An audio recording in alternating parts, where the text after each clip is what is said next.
We are live. What's up, guys? Welcome to the Fresh Fit Podcast, man. Phase 1 of the debate is going to begin now. Let's go.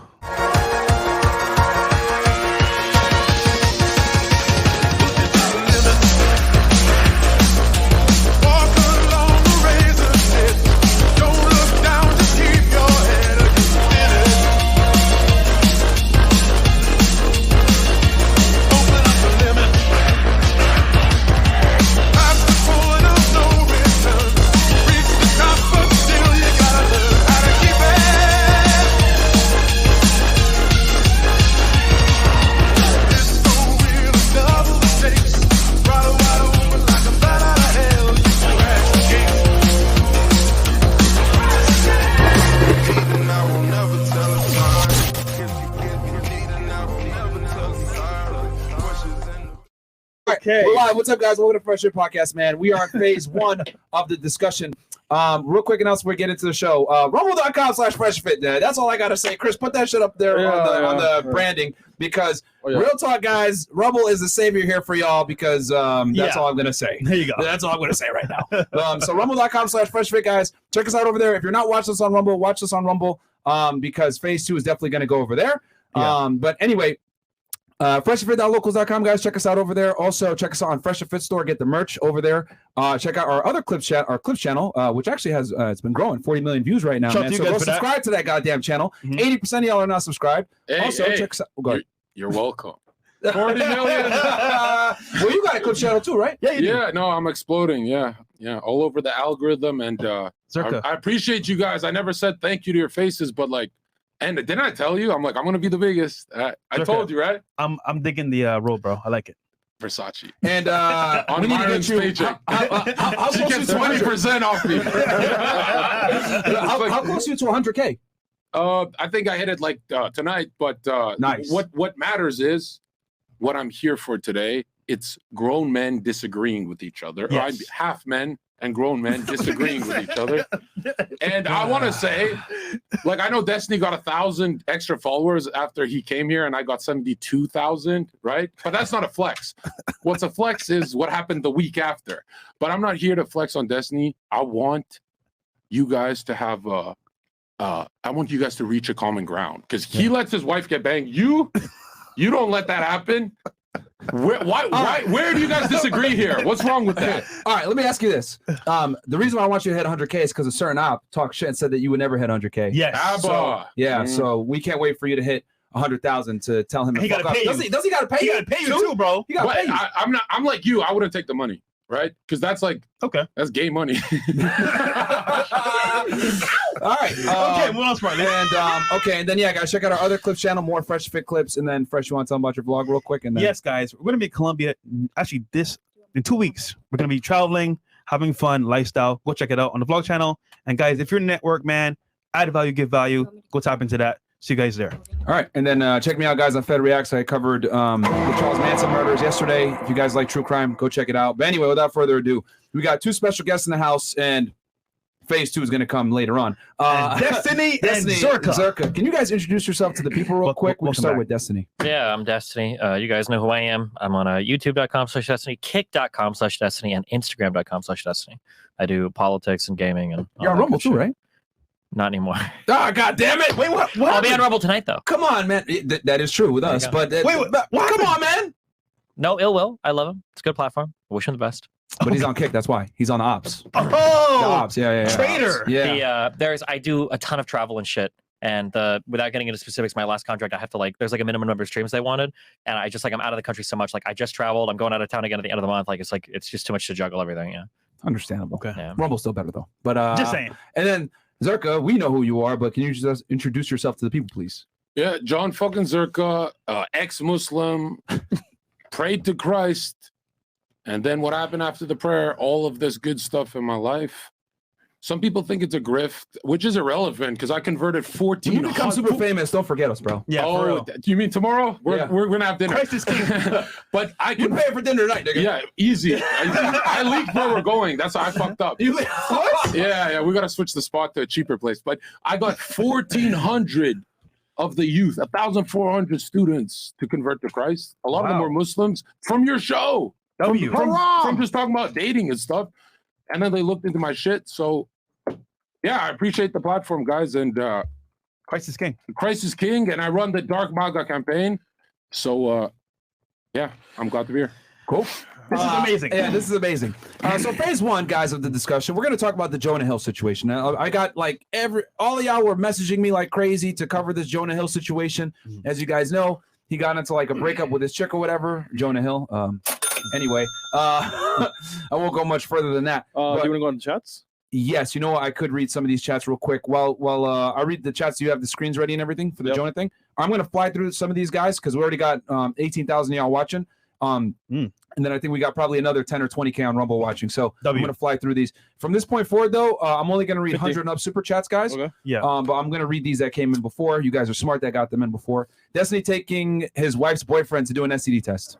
Funny. Prada goes, hypostatic union, esoterically calculating the sun and planets, making allegories corresponding above so below your demurrage. God won't save you. It's a demiurge, it's a Plato thing, and he's pretty much talking about the occult sciences. It's like witchcraft.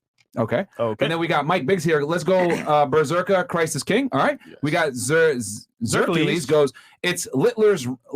I see what you did there. Right. And man, the atheist Smurf and the mixed race Muslim and the cocaine crusader. Lord have mercy. W Martin, W Fresh, W Chris, W Big Mo, W the girls, BTS. Let's have a good show. Cool. And then we got wait, are you sure? Are you chat? Are you sure you guys don't want to like switch and watch Ethan Klein? No, I gotta flex before we start the show. What YouTubers are on your level right now? After this content, we don't ask you guys to subscribe here. We ask you to unsubscribe to every other channel. They're not doing this. Well, it's up to who you want to, but we're doing some God's work. Yeah. Like the video, guys, because real talk, we on the verge of cancellation. Christ is King, Border Patrol, thank you so much. Devoid goes, the real Avengers assemble tonight, minus the blue-haired guy, he's dumb, but every hero needs a villain. Christ is King. Hey, he's not a villain, he's a foil. Look, man, you know, you guys always talk shit about Destiny. Let me tell y'all something, man. I like Destiny. Me and him get along, right? We disagree on many things. He's like, I'm Ash and he's Gary, but we need each other. We're rivals. You know what I mean? That's what it is. I think Gary lets his wife get fucked. Gengar. She don't do that. Destiny, you can take it from him? Yeah. Don't take that from him, bro.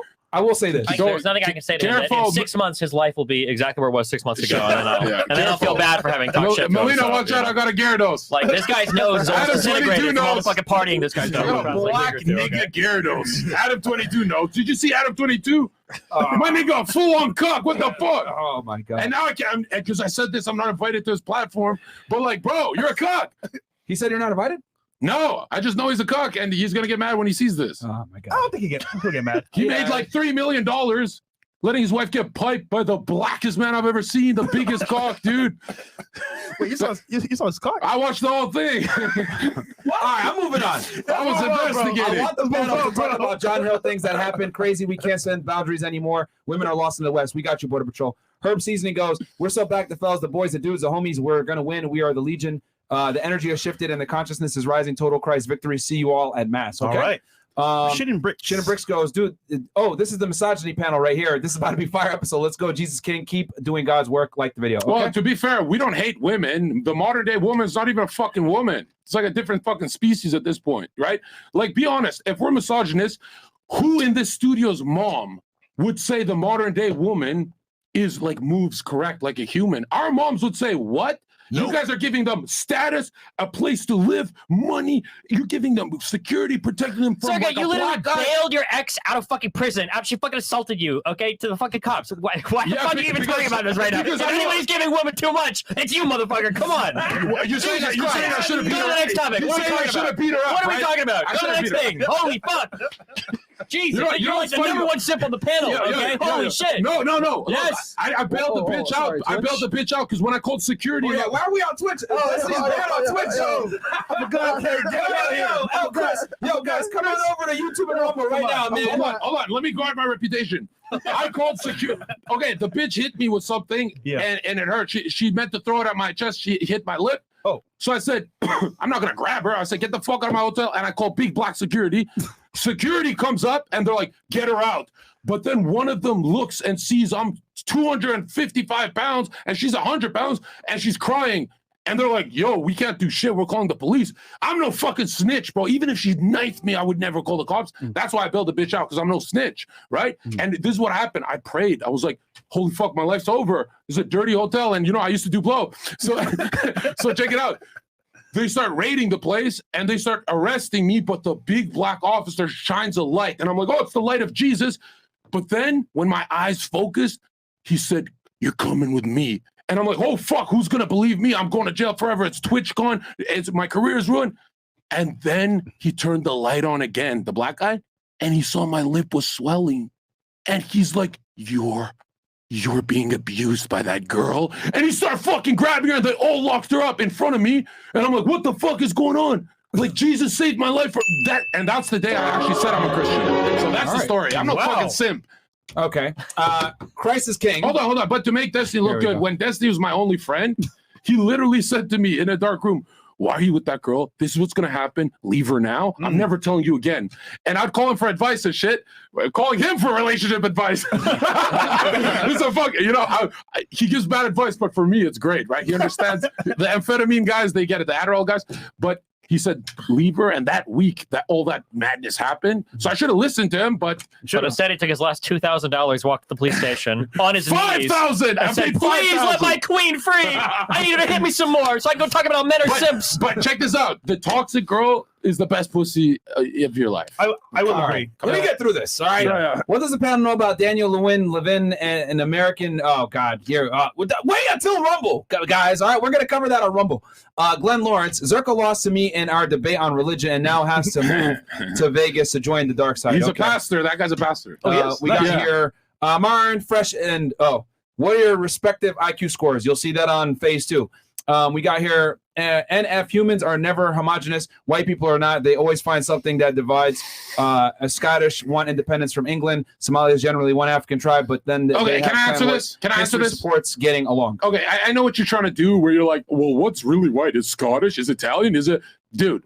When you go to prison, you get adopted by your haplogroups, your DNA, or else you get stabbed to death. You'll know you're white when you're in prison. You'll know you're black when you're in prison. You'll know what you are. So pretending white doesn't exist is a fucking retarded position. It's going to get you killed. Why would you decide what reality is like based on what prison's like? You know what else you learn in prison? Every motherfucker's gay. Is that real life? No, in real life, does everybody take up the ass like they do in prison? Actually, why the fuck would you let prison dictate your view about people of what you're all the history of the world? He's ignoring the fact. Jesus fuck. Next dono. I can't do this all night. Kill me! This is my rebuttal. Kill me!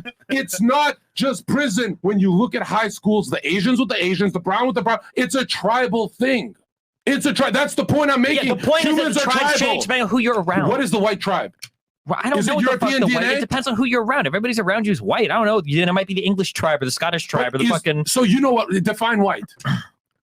What do you mean define white? What's a white guy? I don't. Somebody that looks white. Wait till phase 2. Yeah, we already had disagreements prior to this show about what white even was. Okay, so what are you talking about, dude? Phase 2. Okay. All right. Can I be white? I want to be the master. Oh, okay. Well, what about Hassan? He's white sometimes, isn't he? Yeah. Fine, there you go. If Hassan can be white, you can be white. Okay. He's probably watching right now. Probably. And if he is, your real name is Lassan. And fuck you, Hassan, because let me tell you something. I went on a date with him. It was a 3-way date. Him, Mia Malkova, and Hassan Piker, and we recorded it on Twitch. You actually met him? Oh, we did content together for years. He grew my channel, I grew his. Yeah, I was bigger than him. I had 9,000 views when I met him. He had 200 playing Fortnite like a little cuck. And then when they started banning the right wing guys, he blew up because he was a plant. They actually Twitch said, "Come to us." He's a plant. Oh, for real? Yeah, this is like known. He didn't tell go you to who Twitch. planted him in phase 2. No. I didn't say that. Go to the next. No.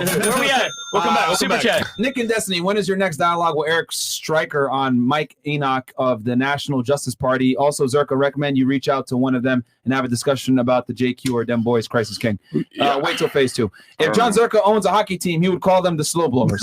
Probably. Red Fox, $20. Appreciate that. And then we got Aaron Martinez. Looking forward to a high level, but more importantly, hilarious show tonight. What are your thoughts on this girl trying to cancel Jonah Hill. Why do you disagree? Destiny, don't. We'll get to that. Yeah, we're going to talk about that. Yeah, that's Chris, a big are we one. caught up on the ones that came through from before? Yeah, Because all those other chats came in from before. Yeah, from So before. guys, from this point forward, we're only going to read 100. 100 and up. Yeah. And then the chats that came up before, I read those because you guys know And- Fresh and Fifth Fashion always read the chats that came in prior to. And, I read everything at twitter.com/Zherka official if you want your questions to me directly. Yes, Cool. and actually everyone's links are below, so Yeah. check out these guys. That's on No, Yeah, because they that's shadow banned me and I still grew another 40,000 followers. But bro, how do you We'll get shadow a ban on Twitter too. Yeah. How the fuck do you get it reversed? Because Twitter, I go to fucking holy wars arguing with Bro, people. It's my favorite Call platform. Elon, bro. Elon? Call Elon. Fuck. Because I don't know how to do it, bro. He's busy with an don't know. MMA battle. All right, so today's for phase one of the talk, guys, we're going to talk about Jonah Hill. As you guys know, it's all over the fucking news. You guys have sent me literally hundreds of DMs talking about this situation. For some of you guys that are wondering, Jonah Hill, actor, we can pull up his picture real quick, Chris, on Wikipedia real fast, just so they know who he is. He's a fat ass. Super Bad was the movie that I remember him the most from, but he's been in a bunch of them. Wolf of Wall Street was his best performance. Is that the same guy? Yes, yeah, he was a Wolf of Wall Street, co-leading with He's Leonardo like, DiCaprio. I'm not gonna let these guys fuck my cousin. If anyone's gonna fuck my cousin, it's gonna be me. That was proper logic. You have a hot cousin? We all got a hot What's cousin. the one with the Yeah, here he is right here. This is the actor for some of you guys that are wondering, right? Is he a cock? Jonah Hill Feldstein. Jump Street. yeah. Jump Street. It's an American actor, comedian, and producer. He's known for where am I here? He is known for his comedic roles in films including Superbad, Knocked Up, Yep. Get In to the Greek, 21 Jump Street, This is the End, and 22 Jump Street. And then obviously for his performances in Moneyball, The Wolf of Wall Street, he was nominated for Academy Award for Best Supporting Actor. So as you guys know, you look at him, obviously very famous actor. He went viral recently for getting in a discussion with this girl about boundaries. And as you guys, I think he watches Fresh and Fit. Probably, bro. Man, the RP is here to stay. I know Destiny hates the RP, the red pill, but guys are waking up, man. And I look at the red pill as nothing more than truth. Destiny probably disagrees with me on this, which is fine. But this is basically him arguing with his girl. It goes, this is a warning to all girls. If your partner is talking to you like this, make an exit plan. Love y'all. Call me if you need an ear. And it goes here, all the posts I removed from my page. Good start. You don't seem to get it, but it's not my place to teach you. I made my boundaries clear. This is Jonah talking to her. Yeah. You refuse to let go of some of them, and you've made that clear, and I hope it makes you happy. So, guys, his girlfriend is basically a surfer. She has a bunch of pictures of herself in scantily clad clothing. Yeah. Showing her body. Yeah, pretty much. And then he goes, plain and simple, if you need surfing with men, boundaryless, inappropriate friendships with men, to model, to post pictures of yourself in a bathing suit, to post sexual pictures, friendships with women who are in unstable places, and from your wild recent past beyond getting a lunch or coffee or something respectful, I am not the right partner for you. If these things bring you to a place of happiness, I support it, and there will be no hard feelings. These are my boundaries for romantic partnership. My boundaries with you based on the ways these actions have hurt our trust. Okay, and then is there another part of this? Yeah, I think there's one more. Okay, and then another portion of the conversation. She had me agree to paddle away from any man that approached me in the water, no matter his age. I was instructed to say, I'm going to go talk to my boyfriend and then paddle away. That makes me want to go stab someone. Wow, who is this therapist? LOL. What? She was like enabling his possessiveness, isolation, and jealous. Wow, wow, wow, wow, wow. And this is from the Sarah Brady chick. Is that his chick? The Sarah Brady girl? That was a conversation between his chick and then another friend of hers. So basically, guys, sum it up. He doesn't like her pictures on Instagram, doesn't like her being around a bunch of dude friends, and he has boundaries. And she basically called him a misogynistic narcissist for having this. So she should meet me, dude. He made it clear through text what his boundaries were. Yeah. So as a man, you set your boundaries, but I disagree. I don't think he made it clear because, and you agreed with me. We talked about it earlier, actually, bro. First of all, 90% of human communication is nonverbal. If you're deep in a relationship and you have to text boundaries, that should be autopilot for the dumb bitch. She should know week one, right? You texting boundaries. She needs a software update? Are you kidding? If you're texting boundaries, quit. You lost. The boundaries thing is like week one. Fair enough. Destiny, what's your take on this? I think it's crazy that she tried to expose him. I think he's fully within his right to say, like, hey, listen, these are my boundaries. I also think it's a little bit fucking retarded to date a surfer chick that posts pictures on Instagram and expect her not to post any pictures on Instagram as a surfer chick. So, I mean, like, it just seems kind of dumb all around. Like I said, I think he can express his boundaries if he wants. There's nothing wrong with that. It doesn't seem like he was doing it in an abusive, controlling way. She's within her right to say, like, you know what, this isn't for me. I'm going to peace out. But one of the criticisms I have for you guys all the time is if you go and you pick up a girl that acts a certain way and lives a certain lifestyle, she's not going to flip on that in 180. Yes, she will. No, she won't. If you maxed out the trinity Did she for him? He didn't max out the trinity of status, network, and looks. Oh, He's so lacking- starring in a movie with Leonardo DiCaprio. That's one. not outfit. That's Fuck you, one. Fuck you. He's So a most fat guys- ass. He's a fucking fat ass. First Who's of all, gonna respect a fat ass? Hold on. Okay, so what Let Zherka's him saying finish is, his if point. you're listening to Let- this program, you're fucking hopeless. Because if you're not as cool as Jonah Hill, who's in fucking how many All right. A-list fucking Hollywood celebs, A-list fucking motion All right, picture. I've got bitches in my You're phone. crazy. I got You're bitches. crazy. Hold on, Destiny. Hold on. I So- can leak screenshots of bitches in my phone who have ditched DJ Khaled, Leonardo DiCaprio to stay with me, and I have all the bitches' All right, passwords. Hold on. One I'm second. How many Hold other on. people in history Hold on. those girls fuck? Guys. Let's just draw attention. He did say that he didn't max out the trinity of aesthetics. He mentioned the looks as well, Destiny. He did mention that. Yeah. So He looks what's, okay. He's passable. No, but No, he's saying like for he didn't girls. max out. He has the status, which you're correct about. He has the money, which you're correct about. But Zherka mentioned also the looks, And which I disagree. Does he really have the status when people in Hollywood are at his level, but with six packs? There's different types of status that fuse with looks. So when you're competing for these girls, you're competing with like these fucking ripped or Leonardo. Yeah, okay, this is DiCaprio. like some. Okay, so he I didn't don't look even know what the max. fuck we're talking about right now. I'll just reiterate what I said at the beginning because this is gonna be true for 99% of relationships. I don't know what fantastic delusional coke shit you're on right now, but the reality is, if you meet a girl and she's Fishtail. lived a lifestyle all up until the point where she's met you, she's probably gonna continue to lead that lifestyle. You guys even know this intuitively. It's why you stay away from girls with high body counts. Because if a girl's fucked 20 guys by 20 years old, you don't think she's gonna That's stop 'cause you for never- you, you didn't- right? you You don't didn't- think she's gonna stop Let for him you, finish, let him right? finish. So if a girl's been doing surfing shit, she's been posting pictures, she does like modeling, bikini shit up until 24. I think this girl was. Why the fuck do you think she would like How old is instantly she? She's turn that off? 24. How old I is think she she was now? like 24, 25. she looks older. She might, Yeah. but I think she was like Chris, 10. do a quick fact check for Yeah, us and let us know check how old everything. she is. She's ugly too. I think she was 24, 25. But like, Okay. yeah, But the that's idea the- that the hold girl's on, gonna hold on, change up- Let him finish. yeah, the idea that the girl's gonna change up completely as soon as she meets you, probably not gonna happen. Okay, Zherka, go ahead. What's the response to that? Okay, when I was getting canceled, you're so abusive. You took your ex, the streamer girl, and I took her $80,000 worth of trips in 6 months, and I needed the trips for myself. I was losing it after lockdown, but she stayed in a basement for a year.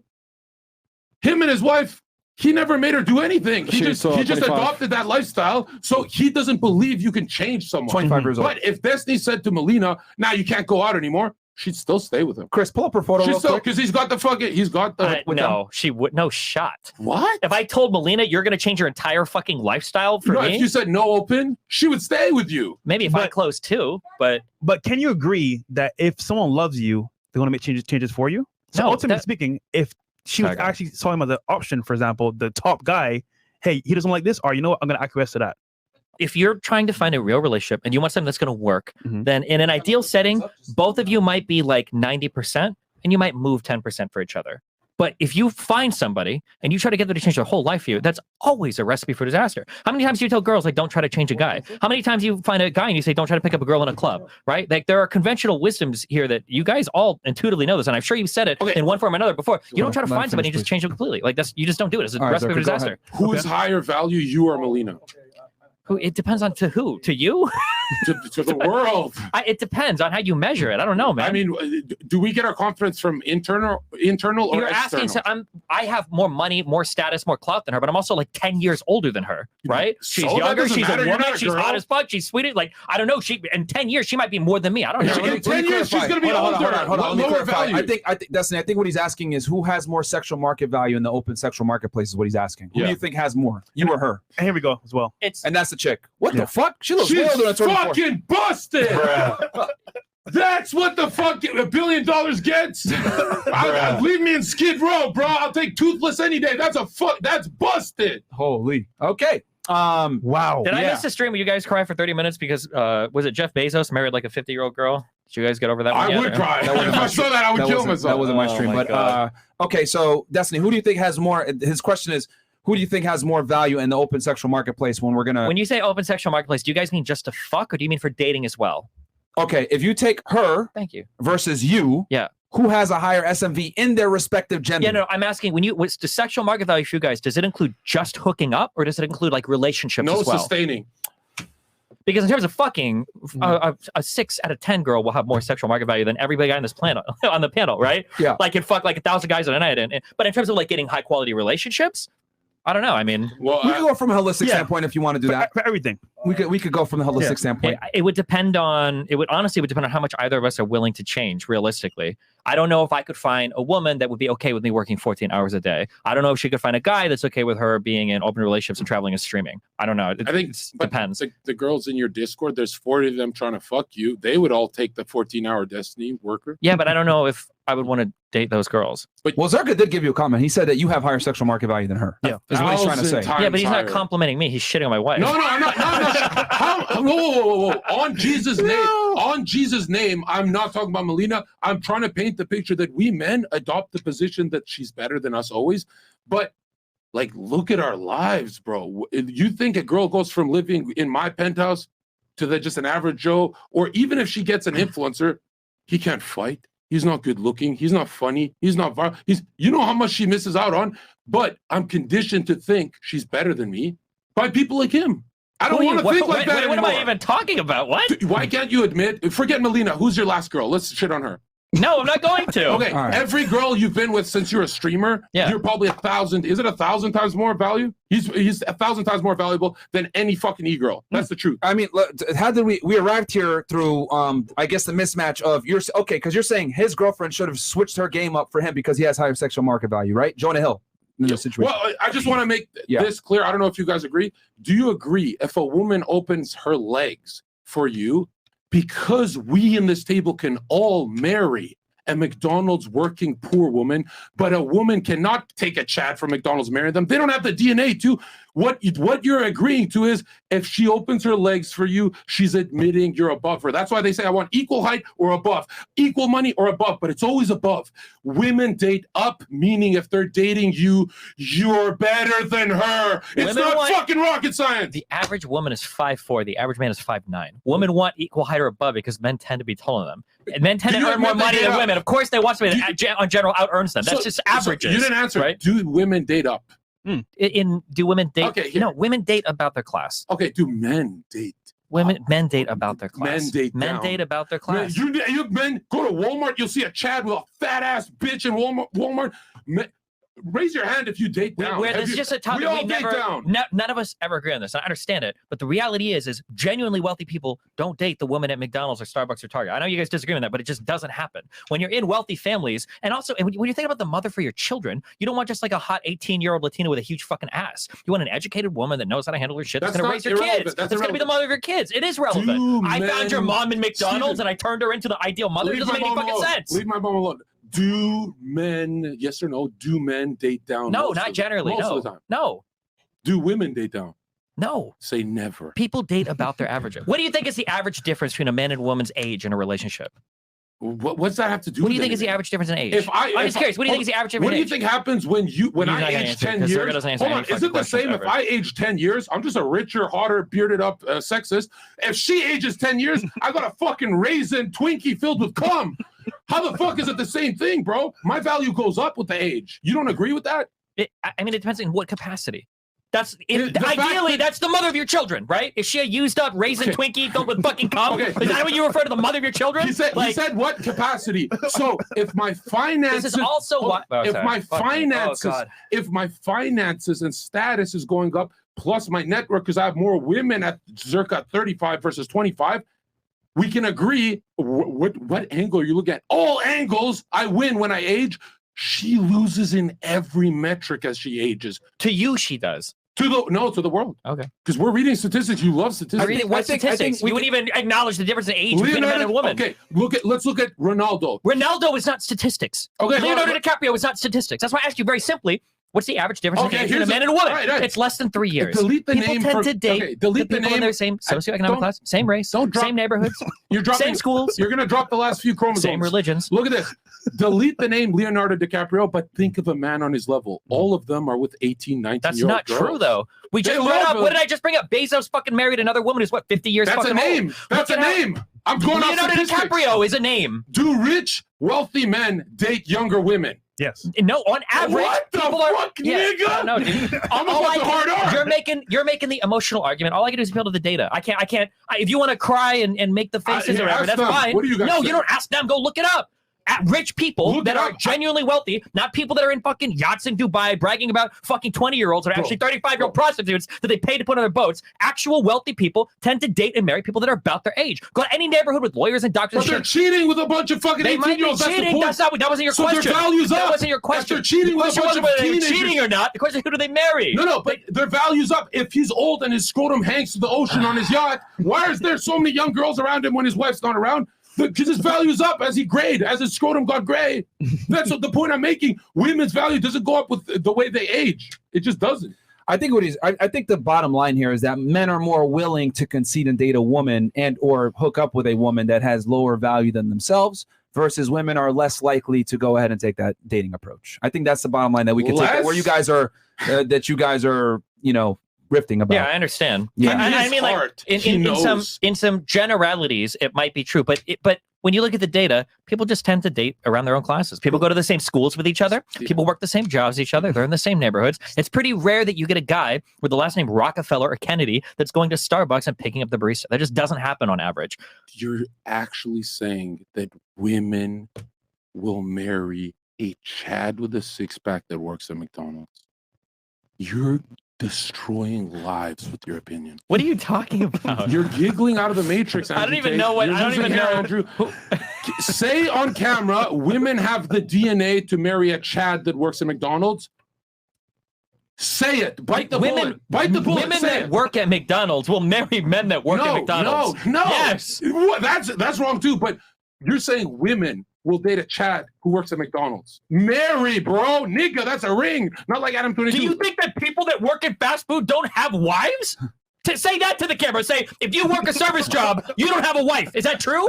Say that. No, That's man. No 35-year-old man who works at McDonald's is married, bro. Okay. They're never married. There's no working class families. None of these poor broke motherfuckers have a wife. It's just rich men with 5 wives constantly all over the United States. Everybody's a Mormon now. Here's Exodia. All right, draw your last pathetic card. I'll give it to him. Even if you triggered my trap card. Let's say I didn't win that one. Let's say he won that one. Yeah. I'll say, oh, okay, so there's McDonald's workers who have wives. He's really saying a woman who's about to leave him for financial insecurity, and they initiate all divorces, and she's cheating on him. So it's not really a marriage. It's kind of like he's ready to kill himself. How is she going to leave him for financial security? Who's going to marry her? Okay. Are rich people wiping up multiple poor women to give them financial security? You know, hold on. Bro. You know that when you're a rich guy and you just fuck a poor chick, she doesn't get financial security from you. You know that, right? You know, right, dude, I don't want to get you in trouble with your wife. Us four in this table. Okay. Us four in this table. Fresh, Myron, Zherka, Destiny. If we met a model with a nice ass, she's sweet and loyal, works at McDonald's, I promise you, us four would say, fuck a prenup, bitch. Take half. Let me go inside you, bitch. All of us would marry that girl. If any woman you know met a Chad that's funny and he's great and he's perfect, but he's 32 years old and works at McDonald's, why you can't think of one fucking example is because it's never happened in history. Aren't you literally the example? How? Because 6 months ago, you were a loser that fucking didn't even turn his fucking stream on and you got girls all over you, don't you? I had status. What status? Your status was I had 200,000 followers. When I was 200,000 followers. What the fuck does that mean? Your status was 500K overnight 10 years earlier on an Austin show. And why the example that you're looking for? Whoa, check the chick that was dating you, that was abusing you, was a exactly 19-year-old I'm not fucking girl that was in a relationship with you for 1 year. You had no money, no cash, begging for help on Twitter, no clout, no stream, no nothing. You are the example that defeats your argument. Hey, you're not Obelisk the Tormentor because we were at a rooftop party. I'm not going to say the bitch's name. I hate her. You cucked me because I only had fucking 200 viewers when we went to TwitchCon, as you were tripping on shrooms like, and remember when she was all over, you know who I'm talking about, that taller kind of. I know she's a lovely woman, but I didn't. No, she's not a lovely woman. And any other, she gets aroused for someone like me. She even said, Zherka, you'd be a good fuck on the show, but she ignored the first time I ever got ignored because I was around influencers for the first time in my life. Yeah. I said the fucking Papa Smurf took my bitch, and I didn't even try. I didn't try to get the bitch, but I was like, why didn't she even look at me once? She's just thinking about absorbing clout off this dude. Bro, they date up. Meaning she saw Zherka I didn't even as do. lower. I did like 2 streams of her. She didn't even get to absorb Did any you fuck clout. her? Don't. It's not Yeah, relevant to the program. You fucked my No, dream hold girl. All right. We went into a totally random tangent there. The Jonah Hill thing, I just wanted, like, okay, so Oh yeah, Jonah Hill. That guy. So it seems to me that basically the consensus is, I mean, I think me, Zherka, and Fresh are all in alignment. Like, hey, he exerted his boundaries, fantastic. You agree with it as well, Destiny. Your only thing is you can't get with a surfer girl and expect her to change for you overnight. Yeah, which is, and even that's even like I said, like I think you guys have crazy fucking dating standards. But if you're clear with your boundaries, you lay them out. The By the girl way- accepts. She accepts. She doesn't. She has the right to walk away. I don't know why you blow somebody We're up. over it. crazy. Yeah, of course I think you're crazy. Our dating standards We're are the not that opposite crazy, bro. pills. We have to think each other's crazy, right? That's I don't okay. know, man. You can think I'm crazy. It's all good. No, his pill, Adam took it. He didn't like it that much. Now, check it out. I actually disagree because you said he exerted his boundaries. Exerting your boundaries as a high value male. He ended it. No, that's not what you're supposed to do. Exerting your boundaries as a high value male means even before this happens, anytime she shows any dissent, any resistance, it's abundance. You have more girls. Go out with the girls and say, hey, look, you're really, really out the door. Look how you're behaving. I've got these girls. And you film yourself with the girls. You go, I'm loyal. We're just partying. But your behavior has set this relationship for failure. That makes her come back to you. But if you say it's over, it's like, what did you invest in the pussy for? You're going to just end it? Let me say this. I'll give my thing on it, and then we'll start phase 2 here very soon. I think the biggest thing here why this is an issue is that number one, she felt okay to leak private messages between her and him. That's an issue. And then number two is what I've realized just in general with, and Destiny, I'd be happy to hear your take on it.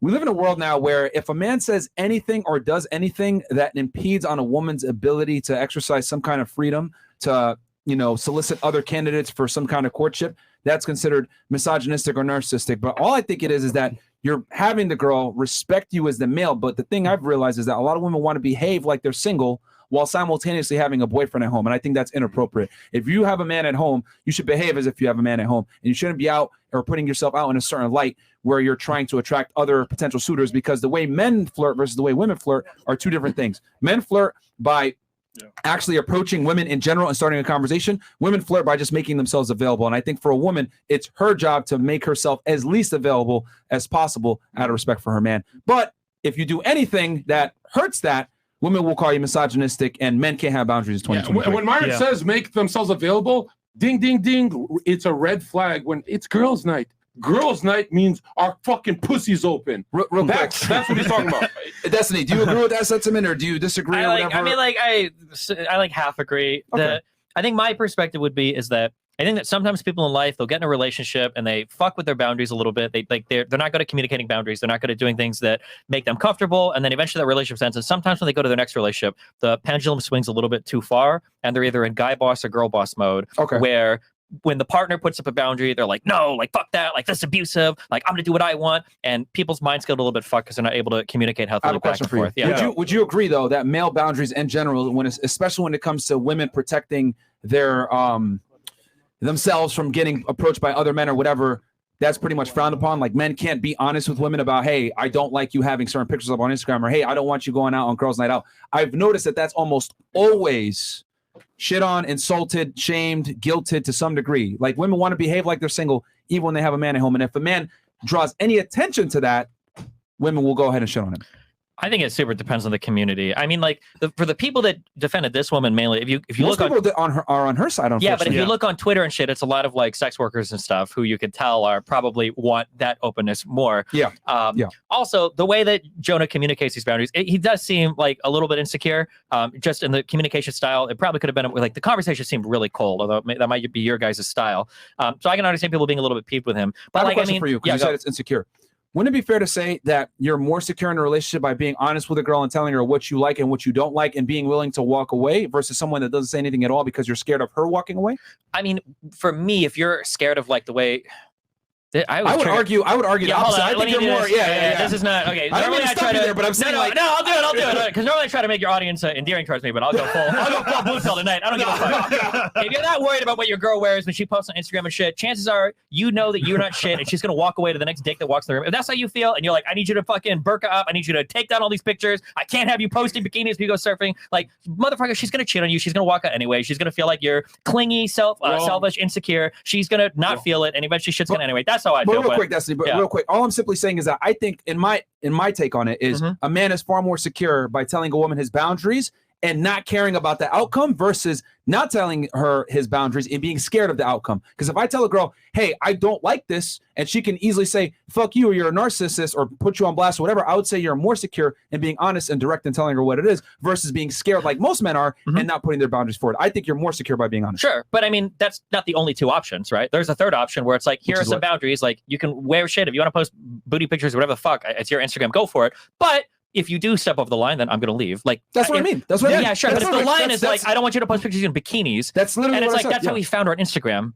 I mean, it's like, what do you expect to happen? So you think the way that you find her is the way that she can continue to go? You don't think she should change for the man? She could, but not much. That's why I said earlier, like, you can find each other at 90% and then move a little bit like the next 10%. But if you find a girl whose job is like surfing, modeling clothes, posting pictures of herself with bikinis on Instagram, and you find her and you're like, all right, we're going to church tomorrow, babe. Okay, you're fucked. You're setting yourself up for disaster every single time. Like, go to a church, go to a college, go find a different type of woman because it's probably never going to work with her. That's wrong. Why is it wrong? One time, my biggest time they were trying to cancel me, and I recently did this. Sorry, my bad, nigga. But check this out. Look, man, I'm gonna say it, and this might be like harsh, chat. I mean it. I'm attacking you guys and the four men on this table. If the men on this table do not own every password of the hoe they're with, something went psychically wrong in your chromosomal development. Are you fucking joking me that we have fucking all of Earth watching us and you don't own her passwords? So people called me out on this. My girlfriend, I start tweeting every Zherka shit. I'm fucking logged in right now. I got all their fucking passwords on everything. I got it week 1. When you're a high value male, what's she gonna do? Walk around, turn on? Oh, actually, I don't want Zherka. How does a high value male have time to go through the social media feeds? No, I don't. I only have the Twitter. This is why you're not streaming. This is why you don't work. It's because you're busy going through the Instagrams of all the fucking girls you're fucking. And we'll get to that, but I hired someone to do it, but I only have one. The point I'm trying to make is, if you don't have her passwords, you're a fucking cuck, bitch. You know how easy it is to get the passwords? It's the easiest shit on earth. I was doing it before Red Pill existed, when women weren't this bad in 2016. But dude, it's the fucking easiest thing on earth. And give me the passwords or I'm walking. It's that fucking simple.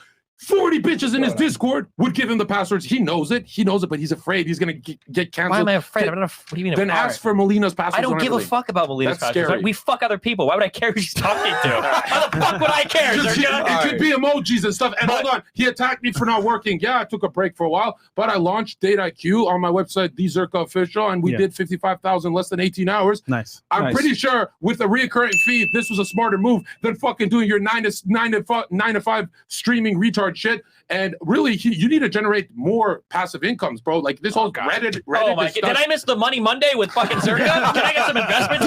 Oh my God. All right, so guys, we're gonna move over to phase 2 here in a second. I'll read these chats that came in, and then we're gonna switch on over here in a minute. So real quick, let's go ahead and do. We got Barty. He goes, John Zherka, the Albania Crusader. Cool. John, Destiny, have you been? Thank you, Chris. Destiny, have you seen the new Pearl Harbor? Conspiracy or no conspiracy? Be honest. All right, we spent 6 hours going over that video. No, I'm sorry, it was a 6-hour video. We spent like 2 days going over that video. Well, I have a question for you when we get to Rumble. Okay. Is that Dawson? Is it safe for YouTube? Yeah, is that Dawson? No, it's not Dawson. Destiny, I agree with 95% of what you have to say. I don't agree with most of the RP logic, but I grew up hating myself for being a guy. I grew up being told men were inferior. We grew up with women can do anything a man can do, but with heels, these dudes actually gave me some pride. Hey, man, that's what it's about, man. Not being a simp. Anything else here, Chris? No, we're good. Okay, guys, we're going to go ahead and switch on over to Rumble now, guys. So come on over to Rumble because y'all niggas know why you're here. We got over 50,000 of you guys in here right now between YouTube and Rumble. Yep. So come on over to Rumble right now because I'm going to hit the sound effect. Get ready to rumble! Let's get ready to rumble! Oh, you had it ready. Oh, shit. Yeah, I had it ready. Come on over, guys. Come on over now. Now. All right. It's time. All right. Okay. Chill. That was a Listen. good start, right? Oh shit! I think we got a Rumble going on right now. You don't know what time it is, man. Look who's here. Come on in, ninjas. Come on in, ninjas. The leader of the future Catholic theocracy. Oh, my bad. Yeah. Shout out to the ladies in the back getting everything set up and everything else like that. Again, some chairs for the special guests. If you guys don't know who they are, And where is Sneako's girl getting hype? we got Nick Fuentes in the house, Sneako in the fucking house. Welcome, guys, to phase 2 of the podcast. As y'all know, this is Can I just introduce Nick real quick? Go right ahead. Yeah, Okay. go ahead, man. So this nigga actually made me a Christian because I was like, I can't find a masculine Christian channel. Turning the other cheek is kind of gay right now. He actually said the first clip I ever saw after he wiped the floor with the saw in a, was it Scuff podcast? He said, by the way, that whole Jesus was a hippie, that's a psyop. That's totally fake news. And he said this as a fucking teenager. And then he went into why. And it was a reoccurring loop, a thought in my head for years. I'm like, bro, I wonder how many channels are going to look like his. He's doing great. 0. He's the only one doing Christianity a fucking favor. And on his own fucking website, banned off everything, 7,000 concurrent viewers. He does 50,000 if it's a political cycle. No one in this fucking table could make it on their own fucking website. That's the future president, nigga. Cozy.tv/Nick, man. Check him out over there, W guys. Glazing. W Glazing. Snake me and glaze Nick. Go park your camel, Zherka. Muslim. Yeah, so guys, I mean, right now, what you guys are seeing is a fucking historic event. We got all these individuals at the same fucking table in person, live, literally only here at Fresh and Fit, man. So all the guys, links are below. And here's the other thing too I want to say. W Free Speech, W Rumble. Shout out to Nick and Sneako, guys. Go support them on their platforms, rumble.com/Sneako, and then cozy.tv/Nick. And yeah, bro, I'm fucking happy to have these guys. We do the collabs that everyone else is scared to do. So today we're going to be talking about a very special topic. Yes, very much so. We're going to cover the JQ, goddammit. And quite frankly, you guys have been waiting for this for a while. So what is the JQ? I think the audience already knows what that is. Yeah, I think they do. If you don't know, you're an op. Yeah, That's you don't know, you're an op. So basically, guys, we're going to cover, American foreign policy. We're going to cover Zionism. We're going to cover all that shit. I think you guys already know what sides we have here, versus Destiny and Nick. So I guess what I'll kick it off with is I'll let you guys kind of make your intro statements, and then from there we can just go. So who wants to go first? You? Well, I think it's the person who's in the affirmative. Hold on, Wait, one sec, hold Nick. on. All right, we got you. You're on live now. Good. Go ahead. Hello. Nick. Test, Yeah. test, test. Yeah, they got your mic now. Wait, was is it? gonna I don't hear say, him. I don't hear him either. Yeah, That's because he won. Nick won. You're destroyed. You're in the shadow realm. It's over. literally. Five, Mo. Sicko, you want to go first? He's on mic They got five. the call. Nick, remember who were you Hey, I debating? can go. You debated him in the sequel. You're like, my powers have doubled since the last time we met. That was fucking hilarious. Yo, we're All the right. dark side. Go ahead. the We're good. fucking- We're good. Yeah, His so mic is on. opening statements. I mean, I haven't talked about this with Destiny extensively. We've had a lot of debates, but this is like the number one uncomfortable topic that every single, not even conservative pundit, but everybody is afraid to talk about this. There's always this loomy feeling that you can't discuss this, and they always find ways to avoid it. Even like people that I used to look up to, you look at what they're talking about. Matt Walsh, for example, he made this tweet, and he's supposed to be like the face of anti-trans, right? He did this tweet and he was outlining who created the trans movement, and he tried to pin it on the Nazis. And you look at who he was talking about. He was Andrew Tate, actually. He'd fuck one. He was being really clever with it. He was trying to say that his name is Hirschfeld, I think, Magnus Hirschfeld, who created the sex reform back in the 30s, and he was German. And so he tried to make the tweet insinuating that it was Nazis and it was Germans. But you actually look into it, and Hirschfeld was a specific religion, a specific group of people. But he leaves that out for reasons that you can kind of understand when you look at who he works for, when you look at who's in charge, and maybe who told him why he should talk about that. You look at Jordan Peterson and why he avoids that question, why he says that they have a really high IQ and why we shouldn't talk about that. He says Judeo-Christianity. It's like you gotta pick up the sword and fight the dragon. The guy always cries like a fucking homosexual. Jordan Peterson is a psyop, and he never once answered the JQ, but he went live, his first time live, and someone said, hey, answer the JQ, and he knew what it was. So he said, answer the Jewish question. Well, that's a hell of a question. And that commenter came back after the live stream was over, and he typed, it had so many upvotes. This kid's so brilliant. He's probably 16-year-old Nazi. I love this kid. But he wrote this. Why is it a hell of a question? Because you talk about all groups of people. Why is that a hell of a question? Total psyop. Fuck that guy. Well, all of them they avoided. Alex Jones has notoriously avoided his whole career. And then you look at why. You look at why Kanye West kind of broke it down by finally being probably the biggest person to ever speak about it. And then Destiny's over here, and he says that this is a crazy conspiracy theorist, like that we're crazy for talking about it. He thinks that it's wild, that they'll say words like you're a Nazi, that you're anti-Semitic. I mean, they've written articles about me. It's part of the reason that I got banned for platforming Nick back on the YouTube days. But then you look at the stuff that Destiny promotes, for example, and you look at his ideology, right? Socialists, you look at who was the biggest Democratic socialist in 2016. I was socialist? I mean, you're leftist, and so you kind of like. Bro, I don't think you know what socialism means. Can you stick to like what's in your dictionary? He's a market tart. He's literally a capitalist. Okay, hold on. Let Sneako finish his thing, red and then pill, we'll blue turn it. pill. Yeah. Okay, well, leftist ideology. Communism was created by Karl Marx, and the biggest democratic socialist is Bernie Sanders. The right things that transgenderism, you think that women could turn into men. That's also created by Magnus Hirschfeld. You look at like everything that you stand for. It's all. If you look at the vaccine, for example, you look at who created that. Who's Peter Hotez is afraid to have a debate with Joe Rogan. He created the vaccine. Well, he's been the biggest one shilling it on children. Oh, okay. Because you said created it, and now you're just saying it promoted it. Creating it and making it. I pointed out as a thing for this conversation. These words are always mixed up because nobody has anything of value to say about this topic. I didn't say created. I said the one that pushing it on the kids. And you look. You said created, then look at people like Peter. Sure, I correct myself. After the Washington Post and all those news agencies and think tanks, they all released an amnesty and apologized about the vaccine. Are you going to apologize for promoting it? The funniest thing about the vaccine topic, and nobody will admit it, which I predicted 2 years ago, is every single thing that was complained about to be a conspiracy about the vaccine, none of it came true. Vaccine passports aren't permanent. Governments didn't permanently expand. Talk about injuries. Governments didn't permanently expand the power. There were not mass deaths. There wasn't a mass forced vaccination program. There weren't mass side effects. Then why would they say I'm sorry? Why would Washington Post release an amnesty? Why? Zherka, I don't deal in headlines. If you want to talk about a substantive article, go for it. But I don't care what headline you've read on Twitter. You don't like headlines? Which is the extent to what you do for research, right? Yeah, so let me get this straight. All these guys apologize. Let Destiny finish his point. And I don't want to spend too much time on the vax because we have the other topic. Sure, we can go whatever. But I'm just saying the vaccine topic is the perfect topic because notice how much the goalposts have moved. When that thing first came out, we were going to turn into magnets. Fucking Bill Gates was going to microchip us into being gay. So we were going to get fucking killed. There were going to be mass fucking heart problems. All this shit. None of it came true. None of it came true.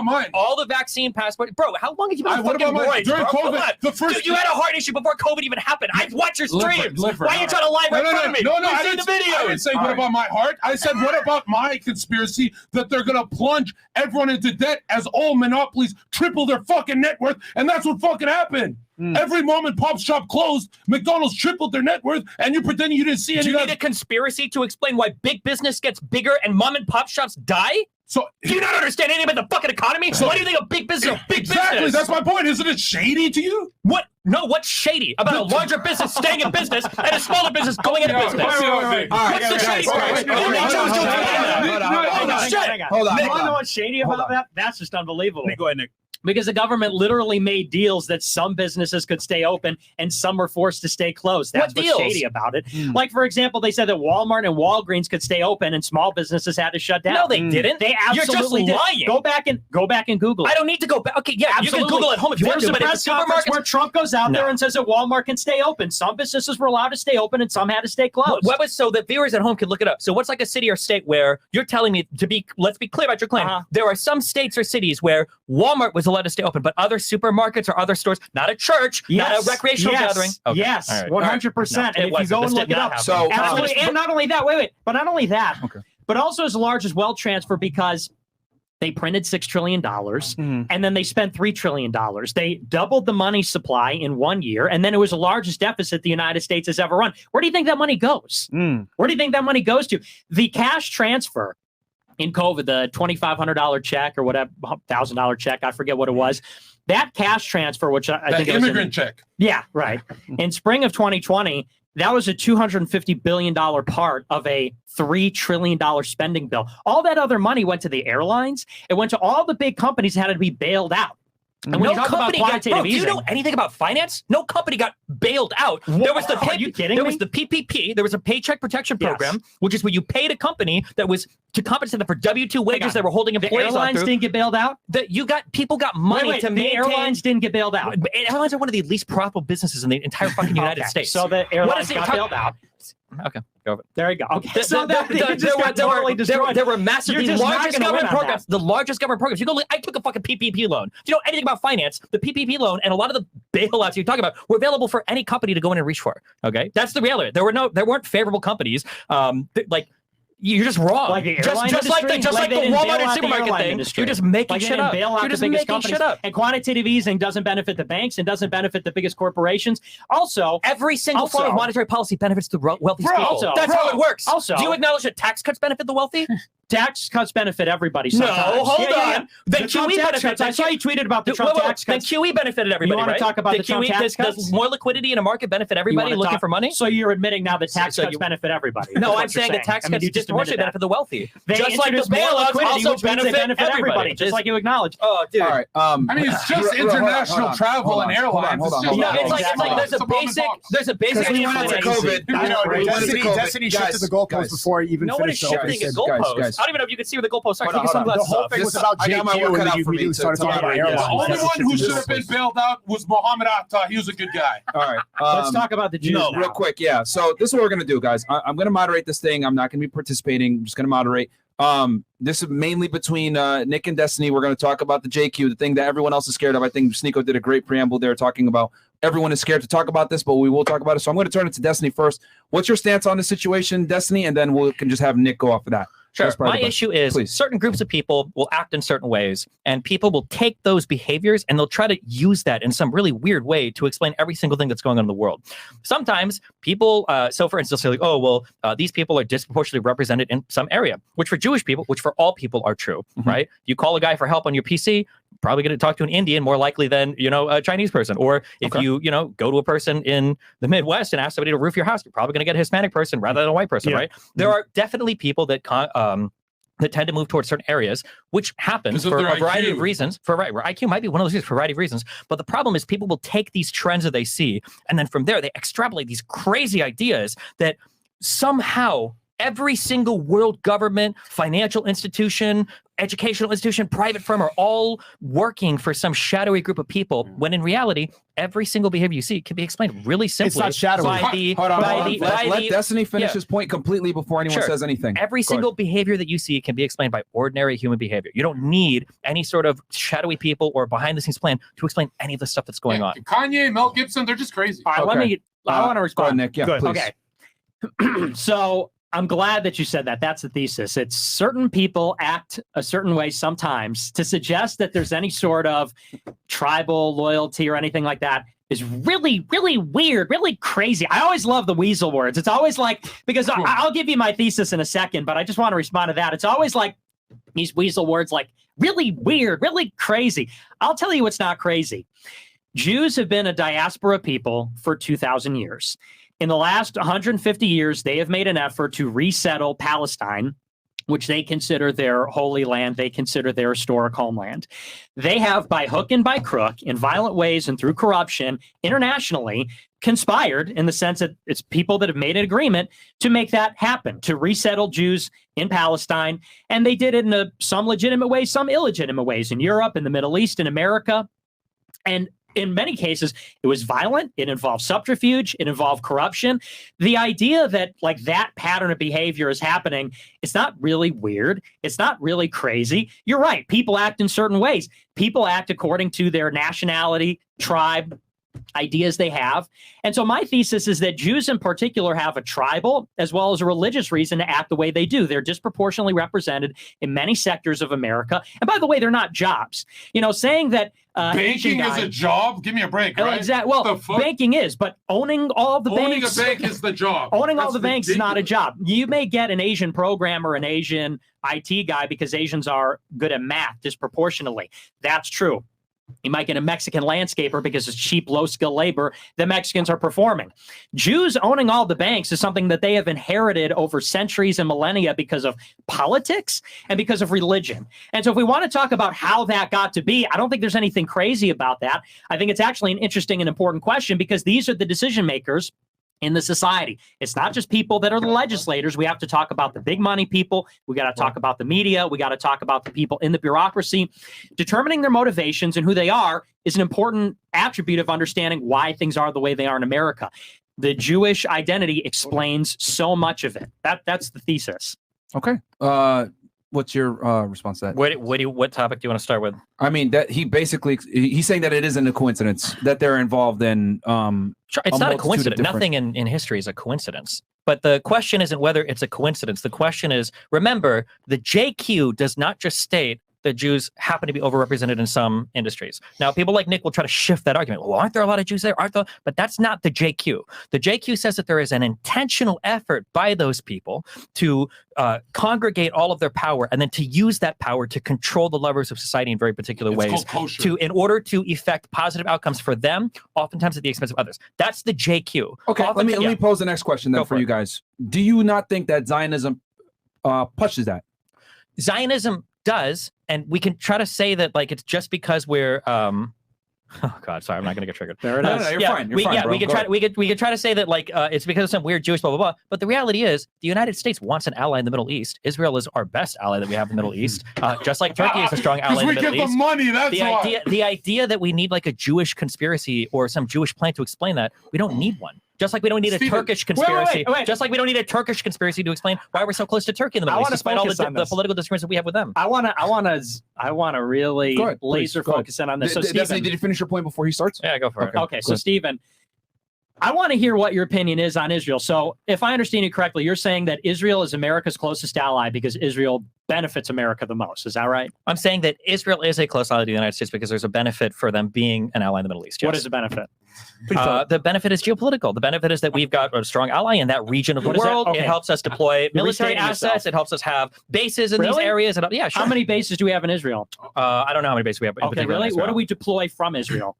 I don't even know in terms of economy. Nothing. There's absolutely no economic, no beneficial interest whatsoever for Israel being there. And the United no States. Israelis died in the Iraq War. Everything in the big controversy actually for the Muslim world is that Saudi Arabia allowed us to station there and use their airspace, which is like a total. We're friends with Saudi Arabia too, are we not? I know. But is that we're also not a Jewish arguing about conspiracy? Saudi Arabia. Wait, why are we friends with Saudi Arabia if the Saudi Arabians and the Jewish people don't get along? Subject. That's the point. If they don't always get along, why are we friends with Saudi Arabia then too? Hang on. We could talk about Saudi Arabia in a second. I want to talk about Israel. So you said that we're allied with Israel because they provide us a benefit. I said, what's a benefit? You said, well, it's a geostrategic. I said, what does that mean? You said, well, we deploy stuff and blah, blah, blah. And I just said, well, no, actually, they don't do any of that. So I want to stick to the same question. What does Israel do for us specifically? Specifically, I wouldn't be able to tell what Iraq does for us specifically either. No, I don't know. So 100%. No I don't know. Okay, well, the answer is nothing. And the answer is nothing. We give them $3.8 billion per year in aid. That's in addition to all kinds of other special provisions. Every other country, because you're right to some extent about the foreign aid. We give a lot of these countries foreign aid, but there's a reciprocal advantage for foreign aid. Like, for example, we give Egypt a lot of foreign aid. You want to know why we give Egypt a lot of foreign aid? They became the second they became the second largest recipient of foreign aid after the Camp David Accords in 1978. They were the first nation to sign a peace treaty with Israel. It was only after that they became the #2 recipient of foreign aid. But one of the benefits that we get from the foreign aid, besides that we brokered a peace deal with Egypt, it was very controversial, very unpopular, is that Egypt buys our military equipment with the money we give them. Israel's the only country in the world that they don't have to spend all the foreign aid money they get on the American defense industry. They can spend it on their own defense industry. Only country that gets that sweetheart deal. In addition, we have a special part of the aid that we give Israel that we give it all in a lump sum at the beginning of the year, as opposed to giving it over the course of the year. We give it to them as a lump sum. And what they do with the money is they actually buy our American Treasury notes so they can make interest. Isn't that beautiful? So we give them the money and they demand this, only one, in a lump sum, and they take the $3.8 billion and they spend a little on their own defense industry. They spend a little on ours, and then they buy our treasury notes and they make a little interest off the money we give them. The other thing is this. We give it to them as a loan, which is important. If we gave it to them as a grant, we would have to monitor how they spend it. Well, they don't need that kind of scrutiny on what they spend it on, so they accept it as a loan, but we forgive the loan. So there's no scrutiny, but we also don't collect it back. There's also no interest. These are all the kinds of special sweetheart provisions we give them, in addition to them being the number one recipient. And there's actually no tangible benefit that we derive from them. In fact, it's the opposite. Constantly, we are catching spies, like the Jonathan Pollard affair. In the Trump administration, they got busted for putting listening devices in Washington, D.C. Can I ask a question? Yeah, go ahead. Do we have any military bases in Israel? You tell me you just looked it up on your phone. I did. See so that. we do have military bases in Israel. Okay. I see that we have radar installations in Israel. Tell me about Not only that, I see we have radar installations in Israel that literally help us keep track of what's going on over the skies of Iran. Do you think that provides us a geostrategic advantage? No, in the United because States? Iran is not our adversary. Why is Iran our adversary? Because we had a geostrategic interest in Iraq, and Iraq was for a while an adversary in Iran. And Iran is also an adversary because Iran has international. The IRGC literally does ops all over the United States. Really? Wait. The IRGC does ops in the United States? No, hold on. Against U.S. troops. Where? What do you think? In Iraq. Why are we in Iraq? Why are we in Iraq? Why do you think Donald Trump killed Soleimani? Why are we in Iraq? Why do you think Donald Trump killed Soleimani? Who do you think was killing U.S. Sean troops? Adelson gave him $500 million in 2020. Okay, That's why. Gotcha. It wasn't because there were attacks all over Iraq on U.S. troops that was done by the IRGC that was ran by Iran's IRGC. Why were we in Iraq? It doesn't matter why we're in Iraq. I'm telling you. Guys. This is what we got to do. Let this Nick get off his things. If you want, Nick, I can give you a piece of paper and whatever. You can write down his questions. That way you can address each one. Yeah, so Destiny, ask what you were saying, get into your stuff, and then Nick will respond. Sure. Okay. So to be fair, I do not know every single point of trivia that Anansi memorized about Israel. I don't have all the information. I will look it up when I can, and I read what I can, and I learn what I can, but I don't know every talking point. But I would like to say at the beginning, it kind of seemed like we're relying on the idea that Israel has no military installations for the United States in Israel. That seemed to be the point we're relying on. Well, now it seems like they do. Not only they do, but it seems like it also is one that provides geostrategic interest to the United States because of our operations in the Middle East. Now that you found that out, now you're like, oh, well, why do we care about Iran? I told you why we care about Iran. We care about Iran because the Iranian Revolutionary Guard Corps, the IRGC that was ran by Soleimani, the guy that Donald Trump assassinated because they killed so many U.S. troops in Iraq, that they have an interest in killing U.S. troops across the Middle East, and they had for a long time. And then you shifted the goalpost from, so the goalpost was, are the military bases in Israel? Okay. Do they provide geostrategic interest? Okay. Well, what's even the interest?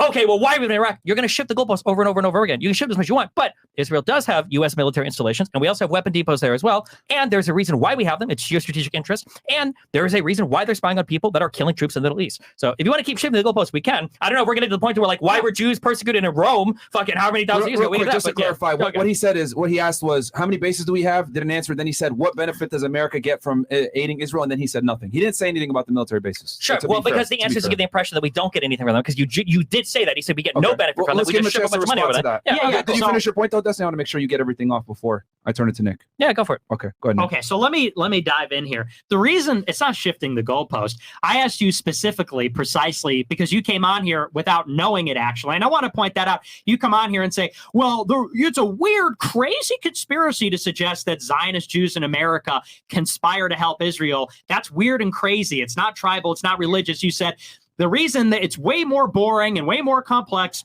the Nazis would suggest it's because they actually provide a benefit. I said, really? What's the benefit? You said, oh, I don't know. So you just claimed that without knowing anything. Then you went on I'mRight.com. Your chat helped you out and said, well, actually, they have a military installation. Here's the reason why it matters why we're in Iraq. You told me the benefit that Israel provides to America is that they help us spy on Iran. Well, it would actually matter then why it's actually a geostrategic necessity for us to spy on Iran. Iran is thousands and thousands of miles away from the United States, as is the Iranian Revolutionary Guard Corps. You said for a moment, you said, well, the IRGC operates internationally in America. And I said, really? And you said, oh, no, I mean in the Middle East. And then you say, well, why are we in the Middle East? Well, that's not important at all. Actually, it is, because America has no business in Iraq. We had no business in Iraq in 1990. We had no business in Iraq in 2003. We had no business in Iraq in 2011. It matters. Of course it matters. And here's why. My contention, of course, is that we were led to Iraq by Jewish Zionists. Jewish Zionists' number one enemy is Syria.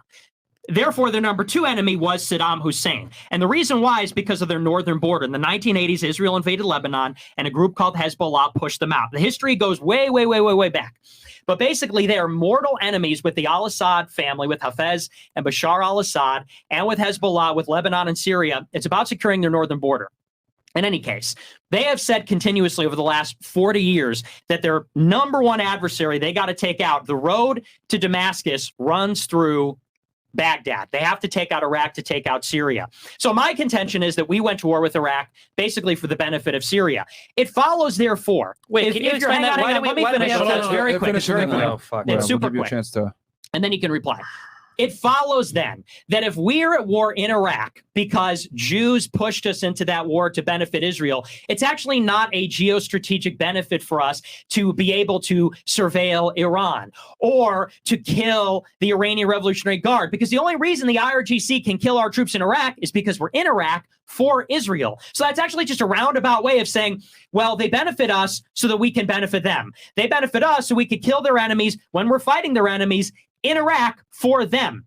It does us no good. We would have no beef with Iran besides the hostage situation from 40 years ago. But other than that, we'd have no beef with Iran, Iraq, or Syria if it wasn't for our support for Israel. Okay. The problem is that I want to do a back and forth where I ask him a question, but if he rambles on like 40 minutes of bullshit history every time I ask him a question, it kind of it's a book context. So sure. People so I'm understand. curious, like when you say that the Israel is the one that dragged us into Iraq, can you elaborate that? I can, yeah, very clearly. In 1996, they published a memo called the Clean Break Memo. Maybe you've heard of it. It's Douglas Pearl, David Feith, David Wormser. These guys all went into the Bush administration and created the Office of Special Plans in the Defense Office in the Department of Defense, which concocted this excuse for war in Iraq, this fabricated evidence about WMDs, this connection with the poisoning, and so on. And what they said, exactly, the anthrax. In the Clean Break Memo in 1996, all these, by the way, these guys are all Jewish Zionists. They all said it's about securing the realm of Israel, securing the northern border. We have to take out Saddam. We have to take out Syria. We have to take out Iran. Why didn't we go to war with Syria or Iran then? Oh, that's a great question. They tried to get us to war in Syria, if you remember. They fomented a Syrian civil war with ISIS, which was supported by both Israel and the United States. Hold on. That's like 15 years later. Yeah, because that was the plan. First Iraq, then Syria, then Iran. Wait. So did we go to the first Gulf War and the second Gulf War because of Jews, or just the second one? Both. Absolutely. So we went the gassing both. of the Kurds and any of that, none of that mattered? No, that's all ridiculous. In Kuwait, that's all bullshit. Well, and I'll tell you why. Okay. In 1998, all these same guys, Wolfowitz and Abrams and all of them, Cohen, they all wrote a letter to Bill Clinton in 1998 before State of the Union and said, you got to address taking out Saddam. So they were talking about taking out Saddam for like 20 years. Then 9/11 happens and they go, oh, Saddam did 9/11. Oh, Saddam has WMDs. Let's go in. Yeah, it's all excuses, Destiny. Why didn't they just depose him after the first Gulf War then? Are you so naive to think that like gassing the Kurds is the reason we went in? Do you really believe that? I more so than 4 Jewish guys drafted up a plan to get us into an arbitrary war in the Middle East. In other words, Israel. It's more about bullshit humanitarian nonsense than it is about like spies, money, warfare, and like that's really the crux of it. Is you have this naive worldview, like, well, the government said they're gassing the Kurds, yeah, just like Assad was gassing his own people, and it was fucking fake, and it was all white helmets with the UN down there, absolutely, and it was the rebels using chemical attacks. No, there isn't, and they should go and investigate that. There's absolutely no evidence. There isn't evidence. There's not a single international community in the fucking world that would back up the claim. There isn't evidence. Okay, let me ask this. Let me ask this. So, are you okay? So, Destiny, just so I can make sure I get your stance correct here, are you saying that we went to war with Iraq because of the gassing of the Kurds? I think that, yeah, I think in the invasion of Kuwait, I think it was a really big deal for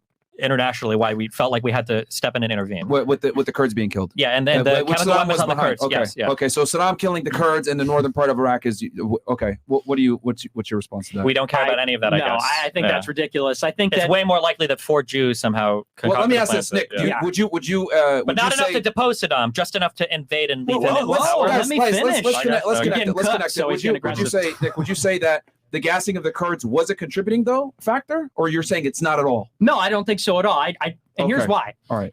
I think so you don't think whatsoever it's not relevant whatsoever to the situation? I think that is how they dress it up. I think that is basically United States foreign policy, is that we come up with pretexts and excuses to do what we want to do anyway.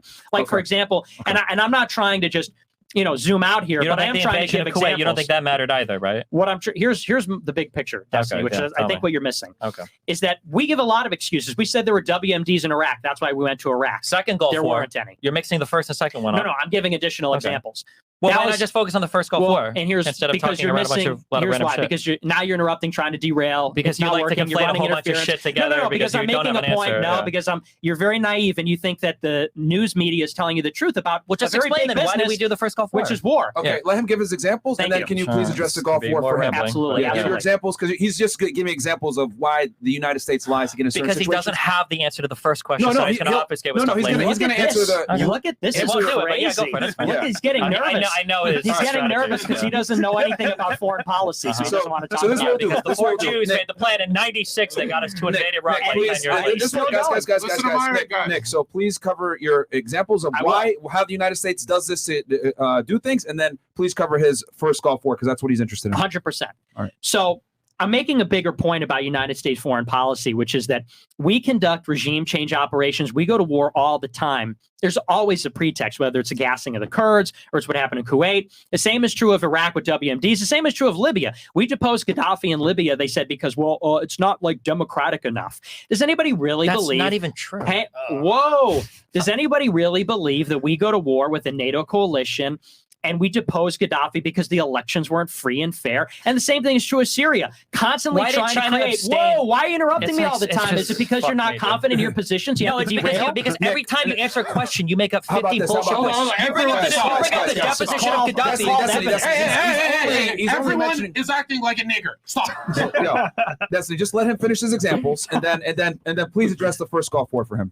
Yes, so exactly. you're giving your examples of America getting involved in foreign policy. Remember, every answer relies on 30 random talking points. Yeah. It's not random talking It points. is. It's about because it's about your worldview. Your worldview is predicated, and I've seen your stream. I watch your stream. You always hand wave away all these Still not the Jews first Gulf in the War. Defense Department. You hand wave away all the Jewish disproportionate stuff by saying that things are as they seem. There are people in the world, they act a certain way, but it can't be explained by a conspiracy. That's what I'm taught. That's why it matters to go through these examples, because you're going out there and saying, well, Israel benefits us because geostrategic. Well, what does that mean? Oh, I have no fucking idea. Well, we went to war in Kuwait because of the Kurds. Can you tell me why we went to war? Hold on, Nick.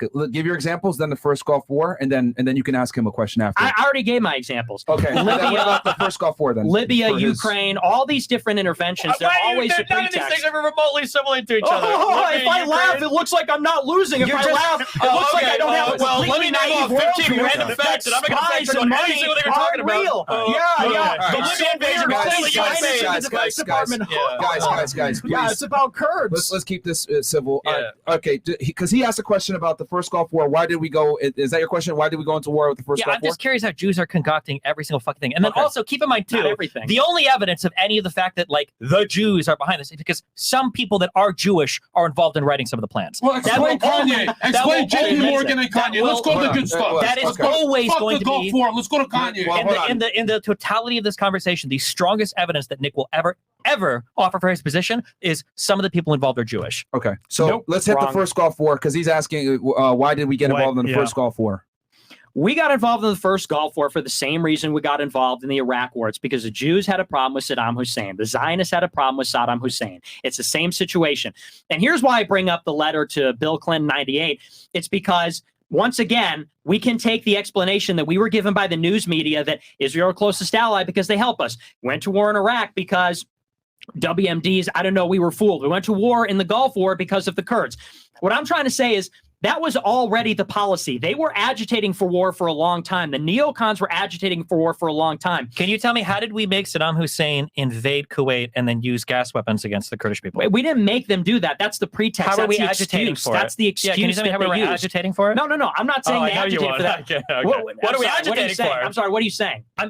I'm trying to figure out how the Jews made us go. I'm trying to figure out how did the Jews make You Saddam are Hussein. trying to figure it out. I am. I'm asking you. You're Teach me. desperately trying to figure it out. How did the Jews make Saddam Hussein invade Kuwait, and use You're not chemical following, weapons. though. I'm Yeah, not I'm not. That's saying- what I'm asking you're you. not Tell me following. simply. Yeah, no. But Without you're talking playing about dumb. You're playing Benghazi, dumb. without You're playing talking dumb about because you're China, disingenuous. without talking about Ukraine, without talking about other examples of American foreign Okay. policy to It's establish always a concrete obfuscation and worldview. dialogue trees. And That's it's the always only thing that it derailing. is. It's always derailing and sophistry dude. from you I because you interrupt have the no topic idea what when you're you're talking talking about. about. You Fuck, have no man. idea what you're Destiny, talking about. Ask your question, and then he'll answer it. How did the Jews make us invade in the first Gulf War? But see, that's a totally incorrect. It's so funny. You're so It's so triggered. funny. I see the trigger in you. I'm not triggered, but that's You're just what very you do. triggered. When you It lose is. a It's very debate, funny to me when that you lose a this debate, is like you your do this. specialty area of Hang on, you interest. do I this don't know fucking contemptuous. half the shit you're talking about, and It's you just don't like have the an answer weasel for words. me. It's just like the Because weasel you words rely at on the somebody beginning. having no understanding of anything It's you're just talking like the about, weasel and you're going words to at say the random beginning. fucking shit to win the argument. It's so weird. ahead. It's so crazy. Okay. The question Here's- is, how did say it one more time? What was it? He brings up No, like no, it's a 5 different false premise. conflicts. It's a Destiny, false please premise. ask the It's a que- false to- premise. I'll ask Here was the one more question. please. He so said, that we don't derail, he guys. said, how did the Jews make make a- Saddam Hussein do these things? Yes, I there you never go. said the Jews made Saddam Hussein do those things. Were you listening? Oh, so Saddam Hussein chose to invade Kuwait Uh-huh. and gas the Kurdish people. I don't know that he gassed the Kurdish people, by the way. Oh, I don't know we if I just believe don't Wasn't think it that. that 6 happened? million? Let's say they did, though. As I said before, that's the pretext, Destiny.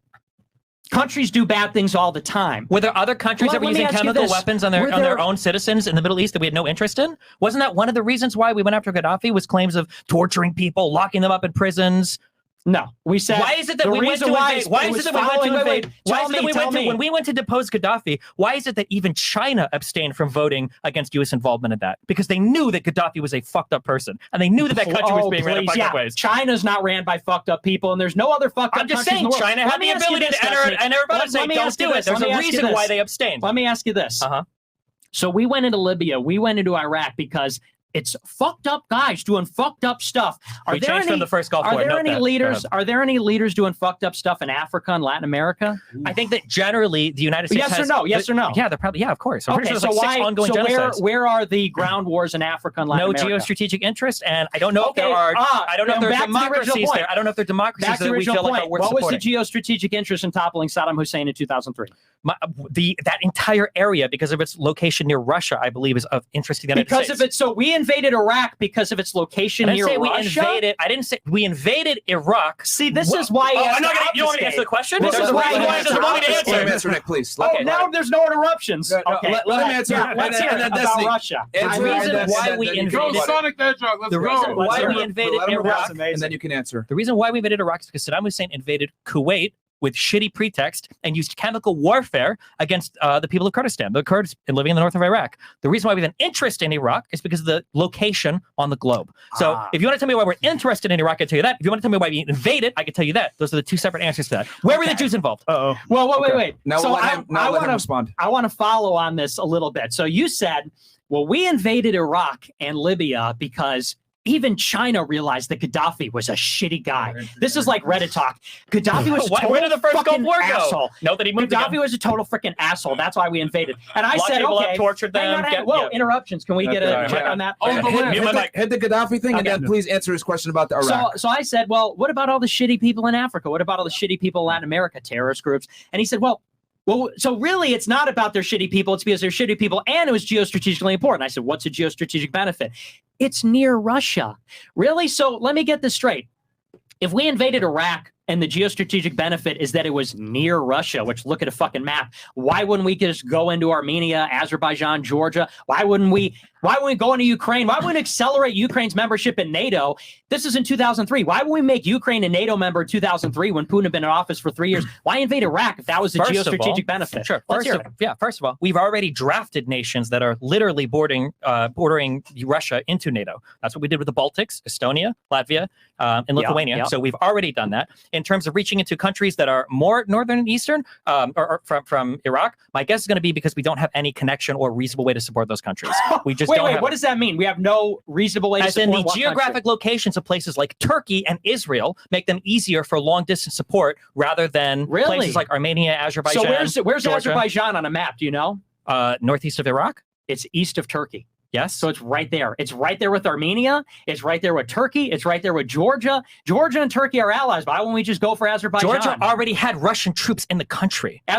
And we couldn't have gone in there and repelled that in And fought 2008? Russian troops on the Russian border? No, I don't think we would do that. That's what we're doing right now, dipshit. That's what we're doing right now. And it's 20 years later. I'm sorry. Russia's We having don't an arms have, buildup. the United You States does not dumbass. have military troops in Ukraine. Yes, they Dumbass. do. Wow. No, they don't. So naive. No, they don't. Yes, we do. They're Then called why isn't Russia contractors. screaming it They're from the called rooftops? If we had They US are. troops- They Notice how are. we pivoted Okay. away from the first Gulf War. That Again, is just to- incredible. just to remind Because us. we're going Amazing into, naivete on display right here. okay, we because I see what's going on here. Basically, we're answering one question by bringing up examples, and those examples basically create a whole other conversation. So Well, no, let's they try to- shouldn't, but it's because he can't answer that. Well, The point is Whatever to you bring need up, to tell if I can bring up yourself. 10 Just keep different looking at your conflicts chat. and say the Just Jews, keep looking at your if I chat. can bring up 10 different things and I say the Jews, and then I push on any one of those, and it's like, To be fair, yeah, hold on. To be fair, both of you guys have done it. So, did you get to answer the first Gulf War thing? You He did. doesn't have an answer. We already went over We He didn't that. has go no over it. answer. We didn't go over No, it. we did. I said it was pretextual. If That's the he- answer. he said- Every war is pretextual. Oh, finally, an admission. I agree. You're right. There's a reason Just for like every our war. support They're not for Israel. random. Thank you The very pretext much. was I them invading appreciate it. Kuwait and using chemical warfare Yes, against the it's a Kurdish false people. pretext. Oh, so that Okay. didn't happen. Are They you didn't invade Kuwait. They didn't gas the Kurds. Are you both comfortable with leaving the Gulf War and going to Kanye? No. Hold on. I want to continue with the brought this as an Iraq war. example. Yeah, now, because he did ask, because the two reasons you gave for Iraq was, I can Yes, tell you you- there's a Russia. general reason the United States will Yeah. support countries that are of geostrategic interest. That usually means next to important travel ways for trade. Of course. It could mean geographic location in relation to China or Russia. Yes. And then there's a third reason, places that have somewhat tenable democracies. Yeah. Like that's an important thing. That's why we don't intervene so much in African countries, because we're worried that if we start shipping in a ton of weapons, shit will get fucked. In Iraq, we abandoned that strategy. Hold on, guys, and that let was him one please of the speak, please. reasons why the post-Iraq war, the second Gulf War, was such an unbelievable fucking shit show, because we invaded the country, we dismantled the government, and we realized that was fucked, so we tried to build another government, and that was even more fucked, and arguably a lot of what we ended up shipping to Iraq went straight to fucking ISIS. So that was one of the bad things about that. Was like the bad thing about Iraq. Okay, let me ask and you this. Afghanistan as well. Yes. Let me ask you Yeah. this, just so Nick can properly respond to the Iraq war. Sure. Are you saying that Israeli involvement had nothing to do with us going into Iraq? That Israeli is- involvement. I'm sure that people from Israel were probably happy we did it. I'm sure there are Jewish people Okay. in the United States that are Just probably let him happy we did finish, it. But I don't think the Jews made it happen. Like, I think if you delete Israel and you delete Jewish people, God willing for Nick, from the world, we're still probably going Okay, to so Iraq you as a war. think we would have invaded regardless of Israeli Regardless of involvement? any Jewish Okay, influence. what's your yes. response to that? He's saying Israel pretty much played no part in it. Okay, well, I mean, I was about to respond to a lot of this. I would say in the first place, he said, well, we don't go into Africa because they can't build a democracy. Okay. As if Iraqis are any more democratic than fucking Africans. That's number one. Number two, he said, well, we wouldn't go to war in Africa because the weapons would just go everywhere. As though that's not exactly what's been happening in the Middle East for 40 years. That was happening before we even arrived. There was happening with the Soviets against the Mujahideen in 1979. It's been going on. So both of those are two arguments that are just crap. Okay, Like, yeah, you disagree. Okay. and so, And no, then what they're just about the wrong. Iraq? Yeah. And then about Iraq Jews part. in Iraq, he says, well, maybe there were Israelis that supported it. No, there were very powerful Zionist Jews that supported it. It was a number 2 in the DOD. It was a number 3 in the DOD. It was had a Near East policy in the National Security Council. These are the guys that put together. And by the way, it's not like I'm just listing people that were in the government. They You are. specifically created. No, I'm about to answer that. They specifically created the Office of Special Plans. The Office of Special Plans is where all this phony intelligence about WMDs from Iraq It wasn't was phony. coming from. It was. It was not. It the was. OSP was also requested It by absolutely Cheney was. and Bush You because can they go didn't and like look it up. I You have can looked it look it up. up. They went over that. Destiny, let him finish his point, and then you Okay. can go ahead and Sure. say it was phony. Let him just finish his point about the Office of Special. Go So they contradicted the CIA. They contradicted American intelligence. They had Mossad people going in between all day long. Not only that, but these are all guys. I don't know how people can just pass this off as a coincidence. All these guys that I'm talking about in the government were 10 years prior writing a clean break memo that was literally commissioned by the Prime Minister of Israel. The Prime Minister of Israel said, hey, guys, go write a memo about our foreign policy. And the foreign policy playbook they wrote was this: first Iraq, then Syria, then Iran. Then these guys all get in the Bush White House, and that's, go figure, exactly what they pushed for. On September 20th, 9 days after 9/11, 40 prominent neocons at the Washington Post, Wall Street Journal, New York Times wrote a letter to George Bush and said, if you don't support a war against Hezbollah, against Iraq, against Syria, then we're going to say you're an ally of the terrorists. You're a cuck in the war on terrorism. Those guys were all Jewish Zionists, by the way. All these neocons, they're the most prominent conservatives. At the same time, that same week, they're drafting plans for war against Iraq. We didn't even know who did it. And when we found out, it was people that trained in Afghanistan, funded by Saudis, connected to Pakistanis. Why are they talking about going to war against Hezbollah, which is in Lebanon? Why are they talking about going to war in Syria? Syria helped us in the war on terror. Why are they talking about going to Iran? It makes no sense. Other than that, this is the fucking playbook that they wrote, commissioned by Netanyahu. It's not crazy. It's not weird. That's just the facts. All right. So again, every single argument relies on this. There are some Jewish people that said this, therefore that's the plan. There's a reason why you won't answer specifically anything related to the first or even the second Gulf War. And then you restate some of my points, you make them your own, and then you just keep harping this idea that the Jews, the Jews, the Jews. The Office of Special Plans was created because Cheney and Bush wanted to take unvetted intel because they really wanted to go to Iraq and fight a war there, and they didn't like the information they were getting from the CIA or the FBI, which is interesting because if U.S. intelligence is so corrupted, why the fuck would you even need to create the Office of Special Plans? If the Mossad and the Jews and all these people have so much influence throughout every single hierarchy of the United States government, can you tell me why the OSP was even created? Why couldn't they just fake intel from the CIA? Because their positions were in the DOD. I mean, you're telling me, wait a minute, they didn't have any clout. They just created an office within the Defense Department, the number 2 and 3 in the fucking Pentagon. Yeah, why did they have, what I'm asking you, I'll repeat the question, because you won't have an answer. They used what they had. This is how they used what they had? They literally created a new office. Why didn't they do it in the CIA when they did it in the DOD? When we talk about conspiracies, they're always all-powerful, but then they're also super cocked at the same time. If these guys have so much influence in government, so powerful, why the fuck would they create a whole separate office? Why wouldn't they just fake shit from the CIA? Okay, he's saying. Okay, I see what he's saying. Let me summarize real quick for the viewers that don't understand. Okay, please, so there probably was no good reason to think that there were weapons of mass destruction in Iraq. Yeah. Okay, and the actual intel and the United States that was doing research at the time was reporting as much to the White House. Yeah, chances no are WMDs. No. However, Bush and Cheney had a separate office created, the Office of Special Plans, and what they did was they took unverified, unvetted intel and they shot that up right to the White House, and they said, "Hey, look at this report. Hey, look at this report. Maybe there's something there." But intel is a messy business. There's a lot of verifications we have to do, right? And as a result of some of that unverified bullshit intel, they used that as a pretext for weapons of mass destruction. They went to Iraq. We just put Saddam Hussein. Yeah, probably a really bad way to start that war. Yeah. But the problem is, and again, this is my biggest issue with these types of all-encompassing conspiracies that run every part of the world, is that they're so fucking powerful. Why would they create a whole cuck separate institution that retards on fucking YouTube and cozy.tv can research? Why wouldn't they have just faked intel through the CIA?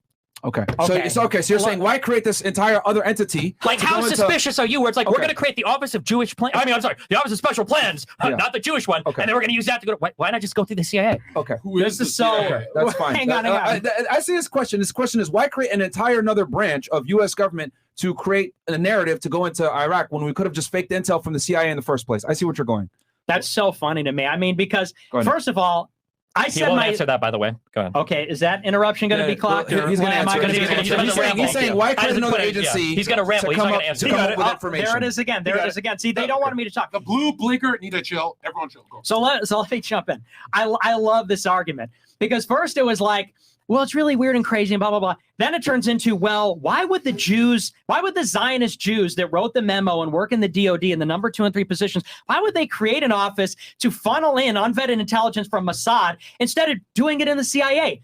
I don't know, because they were in the DOD, they were in the Pentagon. I mean, it's like presupposing the whole premise, which is that so let me get this straight.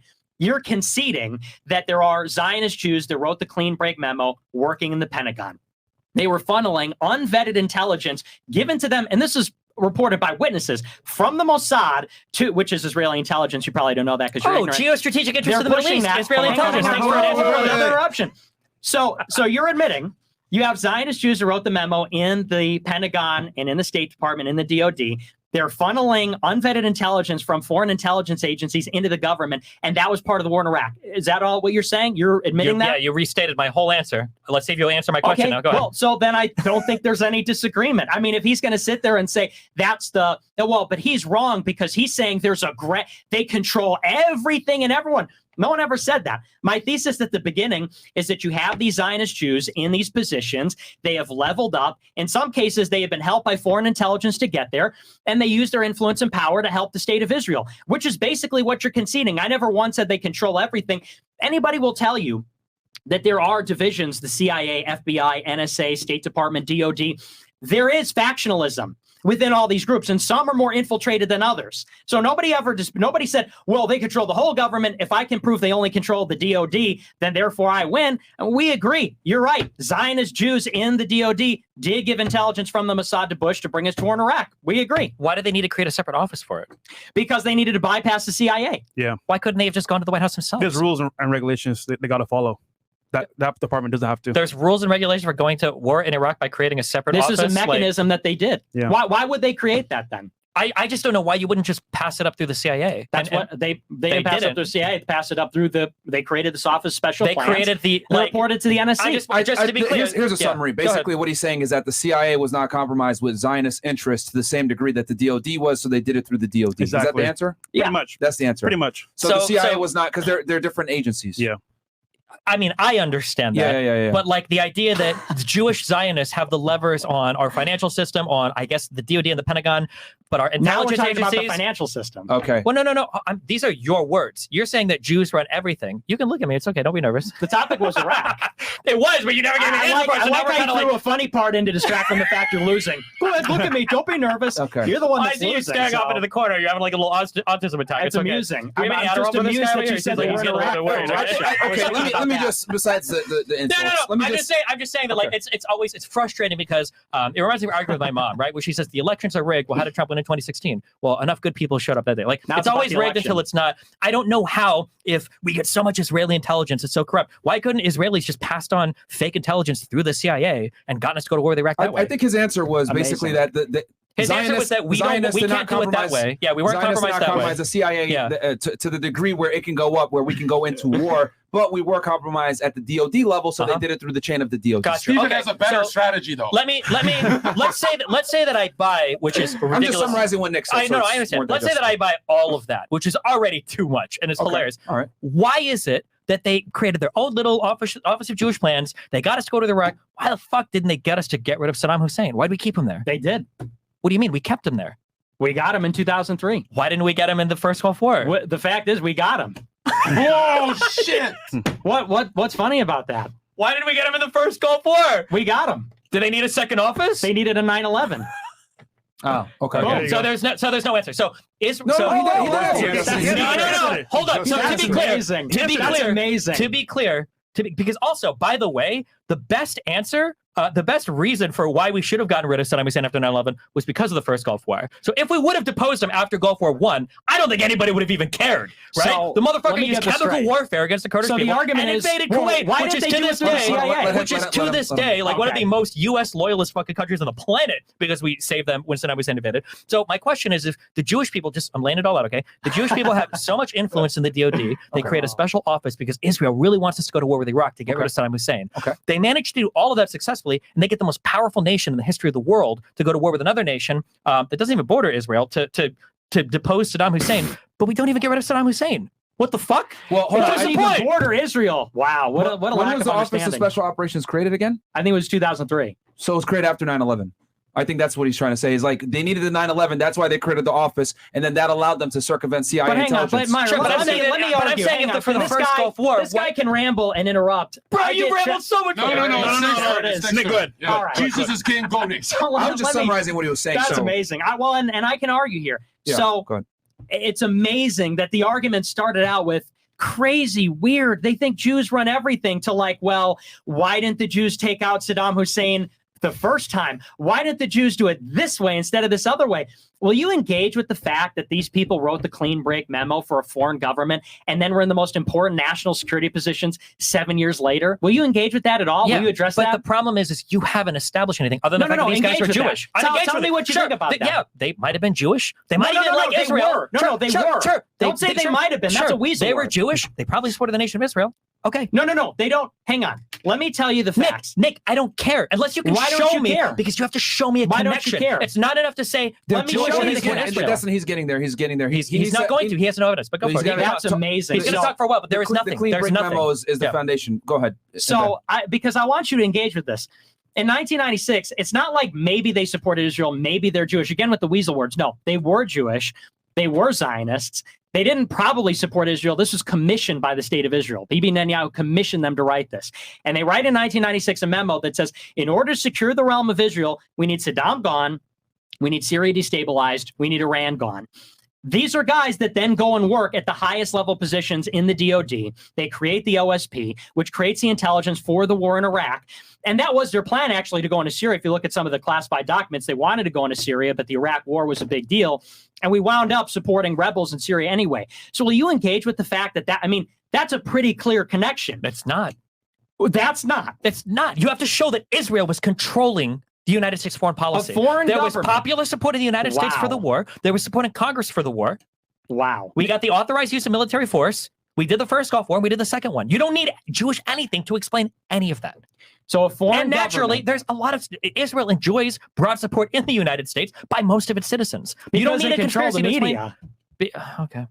We can talk about the media next. But he is saying the clean break memo. So you're saying that has nothing to do with it. Sure. Remember, I mean, maybe, but the problem is what he'll do is he'll say 4 Jews were involved. Amazing. They might have even been from Israel, which I don't even know. I'd have to go look up every name. Usually when I look these people up, it'll be like they were born in New York to a Jew or something. I don't know about these guys in particular, right? But the issue is you can never show a connection of like this was the plan, this is the evidence. It's always like these guys were Jewish, they supported Israel, they wrote this document, they control the whole United States. Now remember earlier I said they couldn't just do it through the CIA? No, they had to make a separate office. Okay, what about the fact that all the United States supports them? Well, they control all of the media, which would be more impressive, by the way, than actually controlling the CIA. We'll talk about the media here in a second, because that's another topic. I think what Nick is saying... I understand. I just real quick. There's always this duality of they're kind of cucked and they really don't have any insight or infiltration into our intelligence agencies, but they also control the entire media apparatus of the entire United States. I don't know how they can do one, but not the other. It's two different things, but what Nick is basically saying is that you have people that have Israeli interests at heart that are in high positions of the government that influence foreign policy for the betterment of Israel. Yeah, that's all he's saying. For example, Zelensky, you said duality, his dual citizenship. Is Zelensky a Jew to you? I don't think about people that way. I don't think about it. I'm not a Jew hunter looking for who's Jewish or who's not. Let me jump in. Let me summarize my point. Okay. So, go ahead. Oh, fucking I was right. Apparently the guy was born in New York, 1941. Richard Norman period. Yeah. Okay, so how many of these guys were even born? Were any of the Jewish. The guys that you mentioned. What does that mean? What does that mean? I'm just curious. Were any of the guys that you mentioned, were they born in Israel? Point or what? This is can I just ask something? Sorry. Were any of the guys you mentioned? They were born in Israel. I said they're Jewish Zionists. Yeah, he did say that. Why are you saying, oh my gosh? I said they're Jewish Zionists. So they're U.S. Zionists. citizens. Okay, go ahead.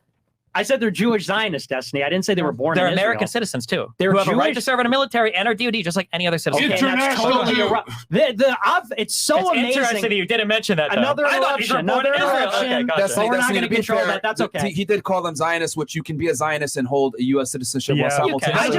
When you call someone a Zionist Jew, then taking orders from Netanyahu. Wow. I mean, it feels like that's crazy. There's no Zionist Jews with Americans. Yeah. Fucking Sheldon Adelson had American citizenship. Jonathan Pollard had American citizenship. It didn't mean they weren't loyal to Israel. Talk about literally just, if you're losing the debate, just lie about what the other person was saying. Wait a second, they were born in Israel. Throw my head up and laugh. Nobody fucking said that. I said they were Zionist Jews. I hope people are paying attention. Jeez. Yeah. Okay. So let me. You want to summarize? Go ahead, please. Let me summarize my point.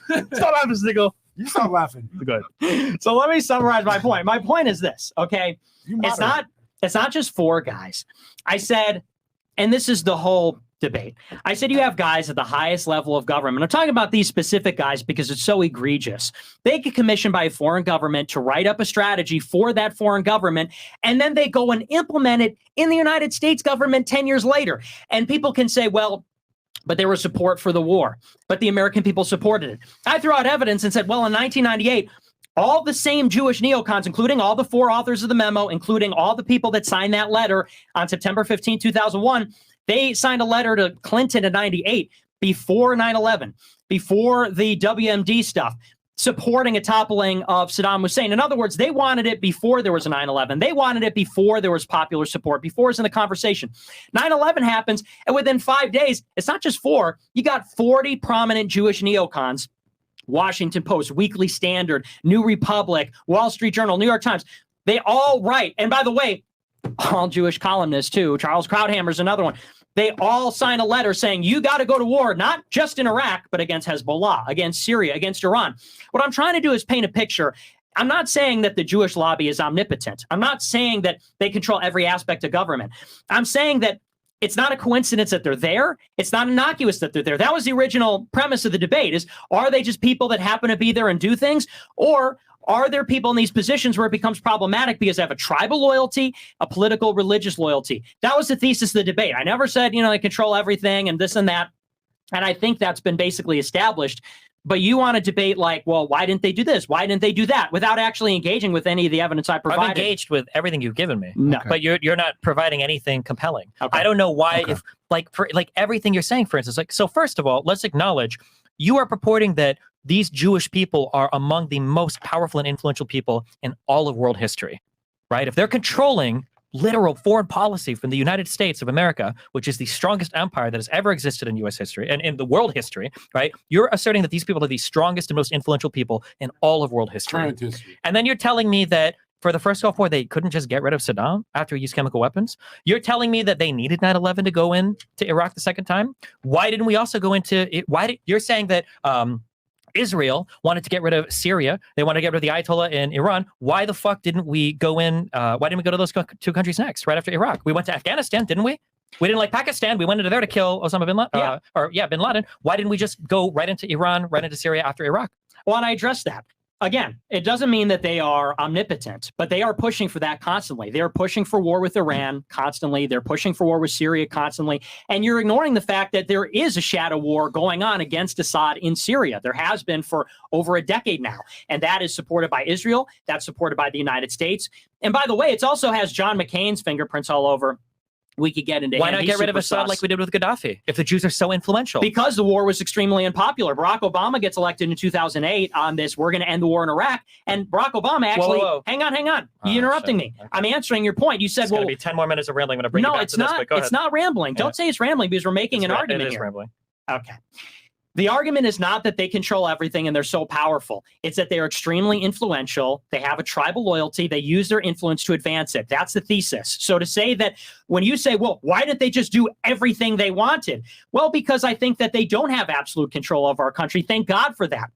It doesn't mean that they're not pushing for it. It doesn't mean that they're not achieving that to some extent. And they almost defeated Syria if it wasn't for the fact that Russia came in, if it wasn't for the fact that Trump came in. And actually, Trump ended our support for regime change in Syria. It was one of the first things he did in April 2017. And you know what they did a minute later? Chemical weapons attack. Amazing timing, literally. And I remember because it's when I started my show in April. Total goalpost move, by the way. No, it's not a total. Whoa, it's not a total goalpost move. We're explaining about how these power dynamics work. Trump comes in, and I think it was a Friday or a Saturday. Pompeo, the then Secretary of State, it's Rex Tillerson, Nikki Haley come out and say, we're no longer pursuing regime change against Assad. Meaning, in other words, the United States was pursuing regime change like you said they weren't. Literally 5 days later, that following Tuesday, boom, chemical weapons attack in Homs. Will the United States respond? The same thing happened in 2013. And this gets back to... Hang on. I promise I'm almost finished. Jeez. Then this gets back to the Kurds. When they say, they're gassing their own people. They said the same thing about Syria in 2013 with Obama. They said the same thing in 2017 with Syria and Trump. It's always the random names, It's not random. It's not random. We're explaining how this stuff works rather than, the Gaddafi was a total freaking asshole and so was Assad. We're saying that there are competing interests here and there are political realities. They couldn't support another ground war in Syria after Iraq, after it was wildly unpopular, after they tried to do nation building. They fought a shadow war there anyway, and they tried to force two presidents to go to war. They tried to force Trump into a war. They tried to force Obama into a war in Syria. You're rubbing your face. Did that not happen? Was there no pressure to go into Syria? Okay, so firstly, you lied about your thesis. You lied about no. If you want to go point by point, we can do that. But now you just rambled a whole bunch of dumb shit. So no, but you're rubbing your face like that's not true. Yeah, because everything you're saying is wrong. So was there pressure for Obama and Trump to go into Syria with boots on the ground, 100,000 troops? But we didn't do it, did we? No, because they don't control everything. But there was they only control the most powerful nation in the world when they want to, but not when they don't want to. They did it in 2003, and it became wildly unpopular. I'm going to find out. You said the JQ, and I pointed this out at the beginning of the conversation because I want to make this known, and I'm going to reiterate. You just rephrased the JQ as some Jewish people of Jewish descent in the United States have loyalties to their home country or the home country of their families. That is not the JQ. The JQ does not say people whose parents come from Israel You're telling me that are in the United JQ States. is? Yeah, well, because you're dancing about I a know very what the weak JQ version is, of it. believe Because me. I agree with your version of it. I agree with your version of the JQ. Okay, then we agree. We Debate do. over. We do. People who have Israeli parents probably like Israel. That's not a very compelling conspiracy, though. The real JQ is the So idea that Jewish people in the United States government have an undue influence that can supersede or rewrite the will of the American people or other politicians in office to use the United States as a puppet for Israel. That's the JQ. The JQ is not. Can you acknowledge that, or do you think the JQ is just that some Jewish people in the United States like Israel? Oh, hold on. So Fuck, there's like 20 other things you said. Yeah.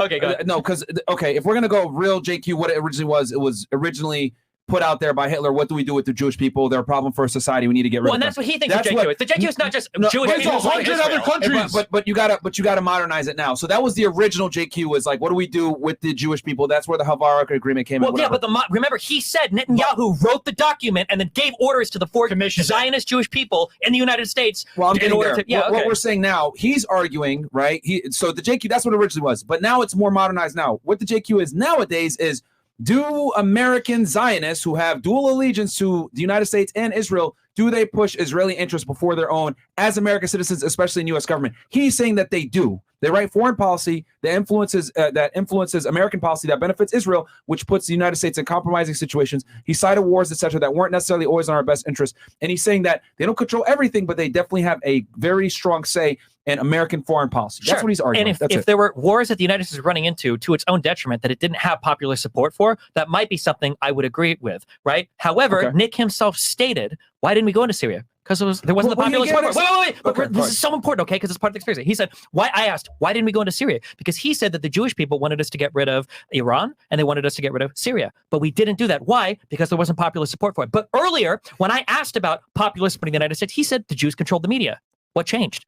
There's always a reason why at some points the Jews are in control of what they need to be in control of to explain something. They control the media. That's why we went into Iraq. It was manufactured consent. Well, then why did we go into Syria and Iran afterwards? Well, I guess the Jews didn't control the media then. It doesn't make sense. Also, he brings this thing up about how Trump tried to end the war in Syria because ostensibly he's not bought off by the Jews, except Trump himself admittedly loves Israel, loves Jewish people, like every old person in the United States does. And Trump did one of the most unpopular moves worldwide and to Palestinians. He moved the fucking embassy from Tel Aviv to Jerusalem, a move that I think was only recognized by like 3 countries in the world because it was so unbelievably unpopular. So I don't know how you're going to sit here and tell me that Trump worked in defiance of Jewish control in the government while also being one of the biggest Israeli simps that the government has ever had.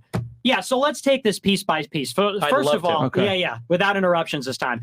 So, and not rambling, I'm going to address all your points. So in the first place, I mean, you just got done saying, well, I agree with your version of the JQ. I'm arguing with some other JQ. I'm arguing with something else. If you want to talk about other things, we could get into other things. But I said my thesis at the beginning. We'll cover the media next. The Jews controlling the media next. But if you didn't listen, then that's fine. Go ahead, Nick. So I said that about the JQ at the beginning, and you're like, well, if you're saying that. And by the way, I love the throwing the head back. It's so adorable. And then the other thing, and then another interruption. Yeah, go ahead. And then the other thing is this.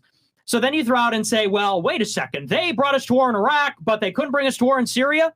Yes, because the little thing called 9/11 happened in 2001. So there was widespread support, not just for a war against Afghanistan or Iraq, for a war on terror. People are calling for a holy war against Islam, a civilizational war.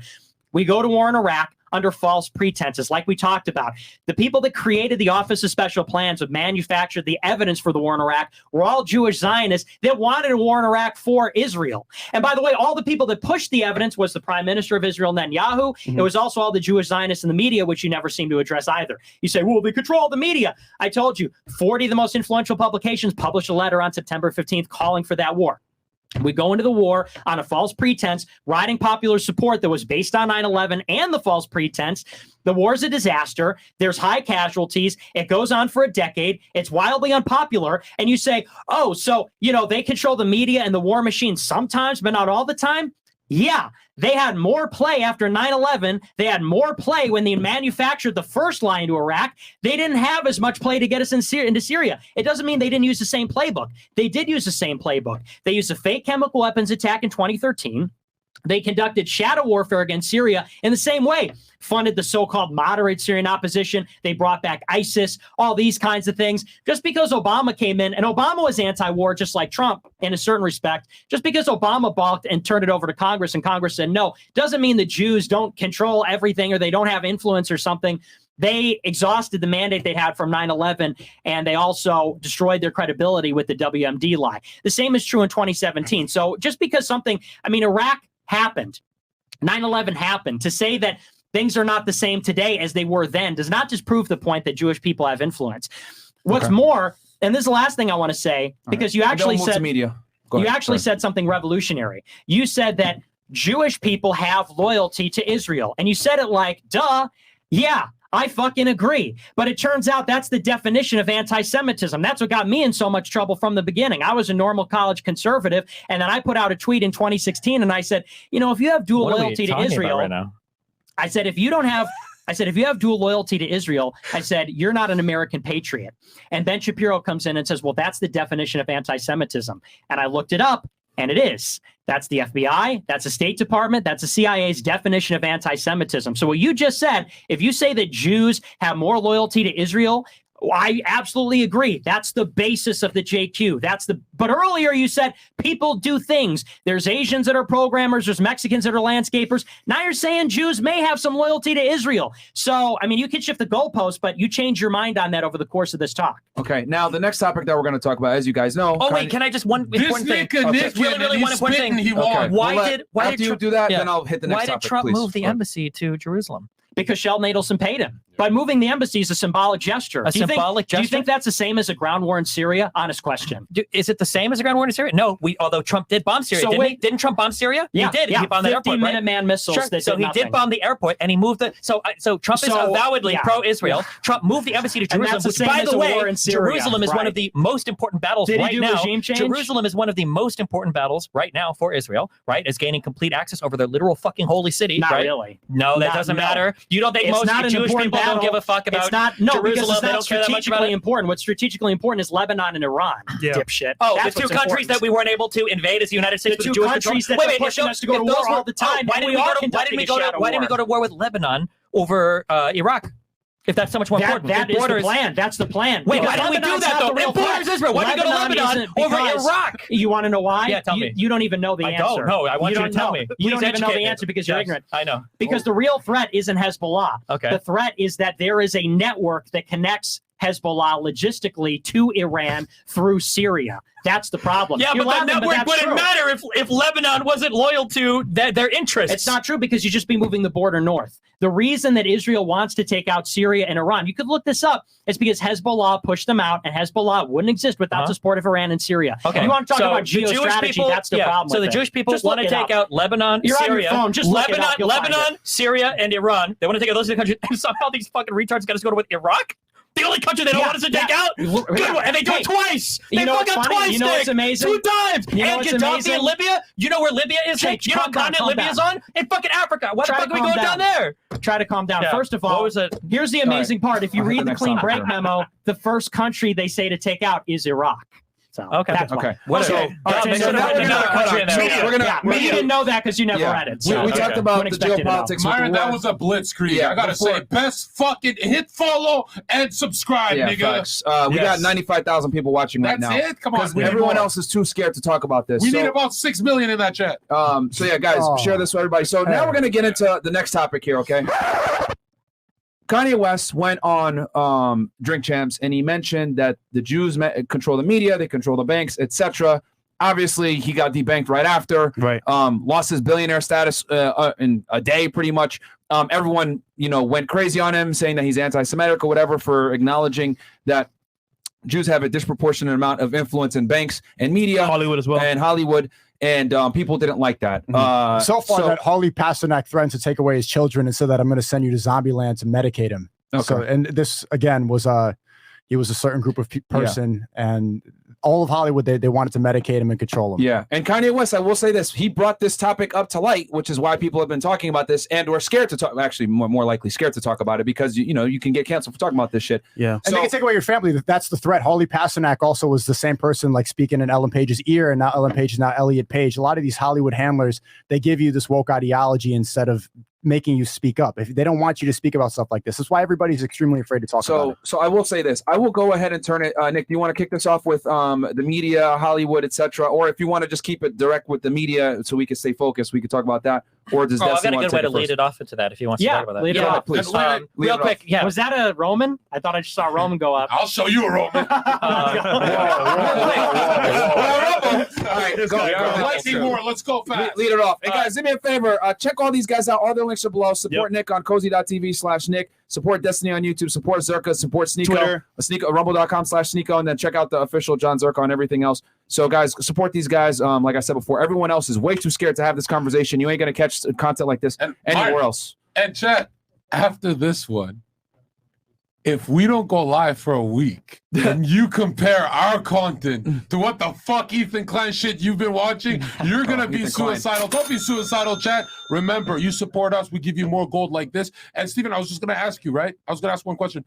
Do you agree that all foreign wars, Democrats and Republicans both agree? Like, that's the one time they don't have any friction against each other. Isn't that kind of suspicious? Like, especially for Middle Eastern wars around Israel. Not really. It probably shows that we only go to war when there's strong consensus in the United States about going to war. Okay. Go ahead and I just thought it was interesting about the media. Yeah. One thing that's really interesting is if you actually read that clean break memo, Syria is referenced first, like multiple times over Iraq. So you just totally fucking made that up, which I thought was really funny. You just Googled it on your phone, but you can read it on the show. Let's not digress, Destiny. You can read it on the show. You just Googled it on his phone. He didn't read the full thing. All right, take it. Did you want it to kick off with? No, you guys want to bring that up, but he totally fucking Kanye said that the Jews control the media in Hollywood.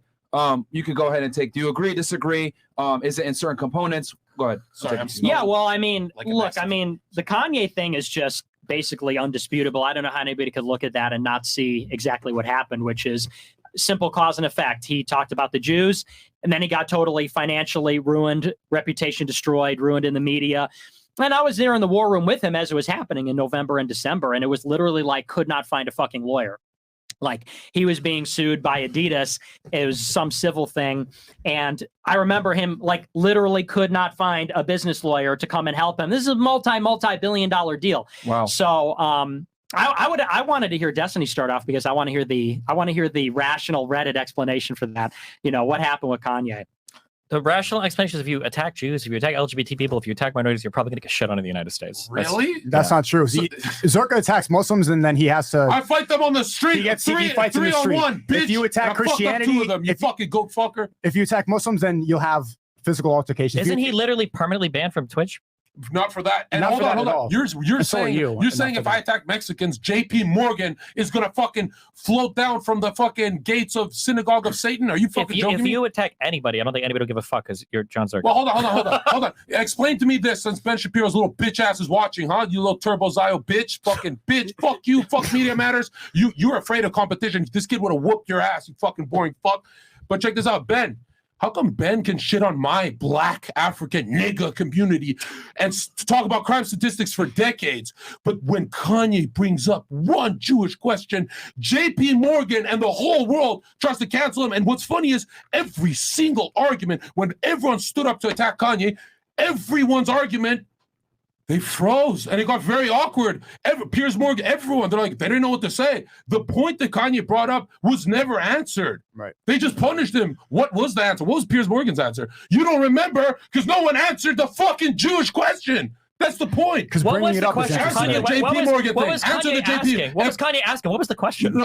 If Ben Shapiro can attack black community and nothing happens, why did JP Morgan shut down for Kanye? What do you mean if Ben Shapiro he can asked attack the one black Jewish community, question and JP Morgan shut down $200 million? Zherka, let him please Ben answer. Shapiro Sorry, made it's my one black tweet. side. I got low IQ and high testosterone. Sorry, it's a Ben Shapiro made one tweet about what was it, like Arabs don't build anything, they just destroy. Oh, he lost his bank for that? And he didn't lose his bank for that, but he's been shut out or attacked for that for fucking 15 fucking years over that. His career boomed after that. Let me just make sure I get this. Basically, what Nick is trying to say is that when other classes of people are criticized, they don't feel they don't experience the same level of debanking, cancellation, and I guess vitriol that you do if you criticize a certain country and a certain group of people. If you criticize blacks, if you criticize Hispanics, if you criticize Christians, white people, whatever, Yeah, you I'm deal with asking almost you more honestly, is consequences. there an example of somebody with a 10-figure net worth that has come out and shit on any minority group of people? Mel Trump. Gibson. Donald Trump. Mel Gibson. Mel Gibson? Yeah, and the which guy whose community? entire career got fucking destroyed? Exactly, but which community destroyed him, idiot? No, but I'm asking you. You fought I'm the asking Jews. you. Let me listen, okay? I'm asking Wait, what? You want that one? You want Mel Gibson too? This is like science, bro. God, This yeah, is let stupid. him- Hold let on, him wait a speak, bro. second. Let him Hold speak, on. please. It's been a Let him while. I'm speak. sorry. Wasn't Mel Gibson canceled because he literally said the N-word in that phone call to that lady? No, No, no, he said Hold on. No. I know you guys JQ. are about to, but my understanding, didn't guy's he an leak that idiot. phone call where he told that he was his mistress or ex-wife He or was whatever? talking about and Jews he when was he was talking about the dropping the N-word, phone. or was that just Jewish Jews people? got So- mad because he said nigger. Guys. Hey, guys. It's been a long time. I don't follow every single Let's fucking drama be thing, respectful to Destiny's viewpoint. Again, I'm just here moderating. I'm just simplifying it. All Nick is saying, right, and Kanye West said this as well, is that if you criticize other people, you're not going to deal with the same consequences. But if you criticize anyone that's a Zionist, Israel, Jew, anything like that, and say anything about, they're disproportionately represented in certain places despite only representing 2% of the population, they're going to cancel you. Sure, That's and I all he's understand, saying. but my question is, I mean, Go ahead, please. because Go I ahead. want to state it. Yeah. Wait, real quick, because you can even vibe with this. Are there any other billionaires that are shitting on minorities so that I can compare? Like, for instance, has Jeff Bezos come out and said, like, Mexicans run this shit, I don't like them, blah, blah, blah, and nothing happened to him? Yeah, Because my Trump. understanding is typically when you're worth that much, you don't usually attack Hold on, any go ahead, you minorities. can respond. Yeah, Nick, go ahead and respond. Trump said we're going to ban all Muslims from America. He didn't lose Twitter. He didn't lose banking. He got the Republican He just nomination. said he's going to do it again was fine. too. Yeah. So there's one. And he was And forced then- to regulate relations with Saudi. Like, they still made him do something for their Jewish friends, Saudi. Well, and let me say some more on this. So in the conservative movement, it's well known, you can literally say fucking anything about Muslims. You can go in there. Glenn Beck he's not worth $1 billion. He's worth $250 million. He can go out there and write a book that says it is about Islam. And in the book, he argues that Islam is an evil religion and they all got to go from America. He's worth $250 million. Robert Spencer, not Richard, but Robert Spencer, he's a Jewish anti-Muslim guy. He could go out there and say similar things. Milo at one point, who's a Jew, could go out and say, I'm going to go and burn the Quran in Sweden during Pride Month or whatever the fuck it was 10 years ago. And he's got bank accounts. He's still got Jewish support. And same thing with Ben Shapiro. Shapiro literally called for a genocide. I'm not sure if you're even aware of that, but he wrote a column and said, transfer is not a dirty word. We need to ethnically cleanse Israel and get the Palestinians out. That Total was in a faggot, by column. the way. Ben Shapiro, total faggot. Faggot in the chat for Ben. And that was in addition. To saying Free that Palestine in the chat. Arabs Let's go. bomb shit and live in open sewage. He never faced any repercussions or penalties. It's, of course, only, and even Leafy. Leafy can go on Twitter and say LGBTQ people are evil and all the stuff that he didn't shout out Leafy. He's been doing a great job. He hasn't lost his Twitter. Elon personally told Ye he cannot come back to Twitter. Yeah, look Why who's banned the on fuck Twitter. do you think that is? Nick's still banned on Twitter. Do you think that if we Sweden's- look at we can explain this with two ways. Either one, I guess because Jewish people are in control of who gets banned from all of these organizations, or two, can you not just look at where broad U.S. support is and realize that companies are probably doing things to keep broadly the United States citizens like in line with their corporations? So if you were to ask, for instance, if you were to poll U.S. citizens, do you broadly support Muslims in the Middle East more, or do you support like Israel and Jewish people more? Everybody over the age of like 40 is literally an Israeli simp, Donald Trump included, as much as you seem to want to avoid that. Wait, your original argument was you could get in trouble for any minority attack. There and are now there you're are certain. shifting I think the that if you, I goalpost think that if 1,000 you, miles. And why I did you think that get if it, you, bro? sure. Come on, I think that if you, I think that if Fuck you get off, on bro. Twitter, No, I think that if you get on Twitter, I think that if you get on Twitter, this is cheating. What he's doing, it's a waste of my time. He's formulating his yeah, I argument. think that if you get on Twitter, and I think if you shit on like right now, I think if you do like LGBT people, I think you're probably going to get a lot of trouble for it. I think that if you shit on You won't get Wait, banned. define trouble. No. We're talking about JP Morgan, bro. Stop saying JP define Morgan, trouble. my understanding is Kanye literally shit on the CEO of that company personally. What? The, No. You think that's why he went down? I think What he about- literally shit on that company personally. Yeah, he shit on the CEO of that company personally. So how come he that's not can't? surprising. So how come he can't get one fucking lawyer? But But he shit on every fucking but what firm? I'm saying is, also Kanye West is fucking insane. What I'm saying Well, Why is is he literally, that? just Name- not true. name he's one got thing he fucking said. manic bipolar because everybody So in do the you. world. I don't have manic bipolar. You take Adderall and you're fucking. I don't take any Zherka, Adderall. Zherka, Go let him- search let my him apartment and for- find a single fucking I pill. think Guys, okay. When guys, all on guys, stimulants like you are, stop projecting. We have to let him formulate his argument. He's giving a Sure. response for why people don't deal What I'm with the same saying is that, yeah, consequences. if I'm trying to figure out like where is the repercussion of the American people, I can try to go by Jewish people that sometimes control the media and sometimes don't, or sometimes control the government, or sometimes don't, or sometimes push their interests, but they're not from Israel. Or I could say, what do the American people broadly support? I don't think America right now cares that much about people in the Middle East. So if you come out and you shit on brown people or people from the Middle East or Muslims, I don't think they care that much. Now, if you would have shit on Ukrainians, I think that probably would get you a lot of pushback right now. If you would have shit on Jewish people, for a lot of reasons, that probably would get you a lot of pushback right now. If you would have shit on black people, depending on how you do it, that probably get you a lot of pushback right now. But I don't think that it's just like the Jews. Can I go? Go ahead. The reason why there's so much emotional baggage with that tribe is because of all the Hollywood movies on World War II depicting them as victims, but none about the people Stalin killed or any other dictator, Tojo's fucking Jap face. I'm telling you, you've never actually wondered why every World War II movie is from that point of view, that lens. Literally every Hollywood movie, me and Nick growing up were like, Inglourious Bastards, oh no, oh, this is the only tragedy in history. Nigga, I'm from a war. I'm a refugee, bro. And you showed it in this debate. You insinuated a couple of times that I'm a Nazi, and you said that Nick is a Nazi. That's the most insensitive thing to call somebody. I said that Nick is a Nazi. You literally said I called me far leftist. You don't even know what communist or socialist means. You said I was a communist. Who trained you to spellcast to disparage someone with the word Nazi? Who trained that in you? I don't think anybody at this table. Which part of the media put that impulse in you? I don't think anybody at this table is getting dispelled with the word Nazi. Do you think a fat Chinese media outlet put that impulse in you to call him a Nazi? Where did you learn that behavior? By listening to what he says about Jewish people in the United States. But when you call someone a sexist, communist, faggot, whatever. Do you think I do that a lot? Do I call people sexist? Well, no, we get it from the external world. So media trained us. Why did they train you when you're losing an argument to put a mustache on him? I called him a Nazi once at the beginning of the debate. None of this is about me just calling him a Nazi. Why is it the most powerful word you can use? It's not. The most powerful word right now is probably racist, I think, or transphobe. Those are the ones that were more shut up right now. Do you hear what I'm trying to say or no? What? Like that you were trained by you're media. saying that there's some manufactured consent because Jewish people run all the fucking media in the U.S., blah, blah, blah, blah, blah. At 8 years old, you watching Inglourious Bastards, Schindler's List, and all that. Do you think there might be a reason why the United States... Kosher bagel boy. Do you think there might be a reason why the United States is more interested in like what happened on the Western Front than the Eastern Front? Say it again. Do you think there might be a reason why the United States is more interested in what happened on the Western Front rather than the Eastern Front? How is this relevant? I'm going to kill myself. All right. How is that even relevant? Let's go back because you asked me, why are so many movies made about World War II from that perspective? Okay, Destiny. Yeah. Can you explain, I guess, the disproportionate... How about this, Steven? Zherka, chill, man.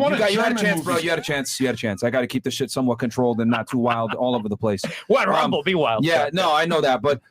what I'm asking is, Destiny, is do you have an explanation for the disproportionate level of punishment for criticizing anyone from Israel or Jewish people versus other races? That's what they're addressing. My guess is for older people, broadly speaking, everybody old in this country loves Israel. That's just a fact of the matter. Like everybody over 40 is a massive fucking Israeli simp. Younger people have issues with the Palestinian stuff.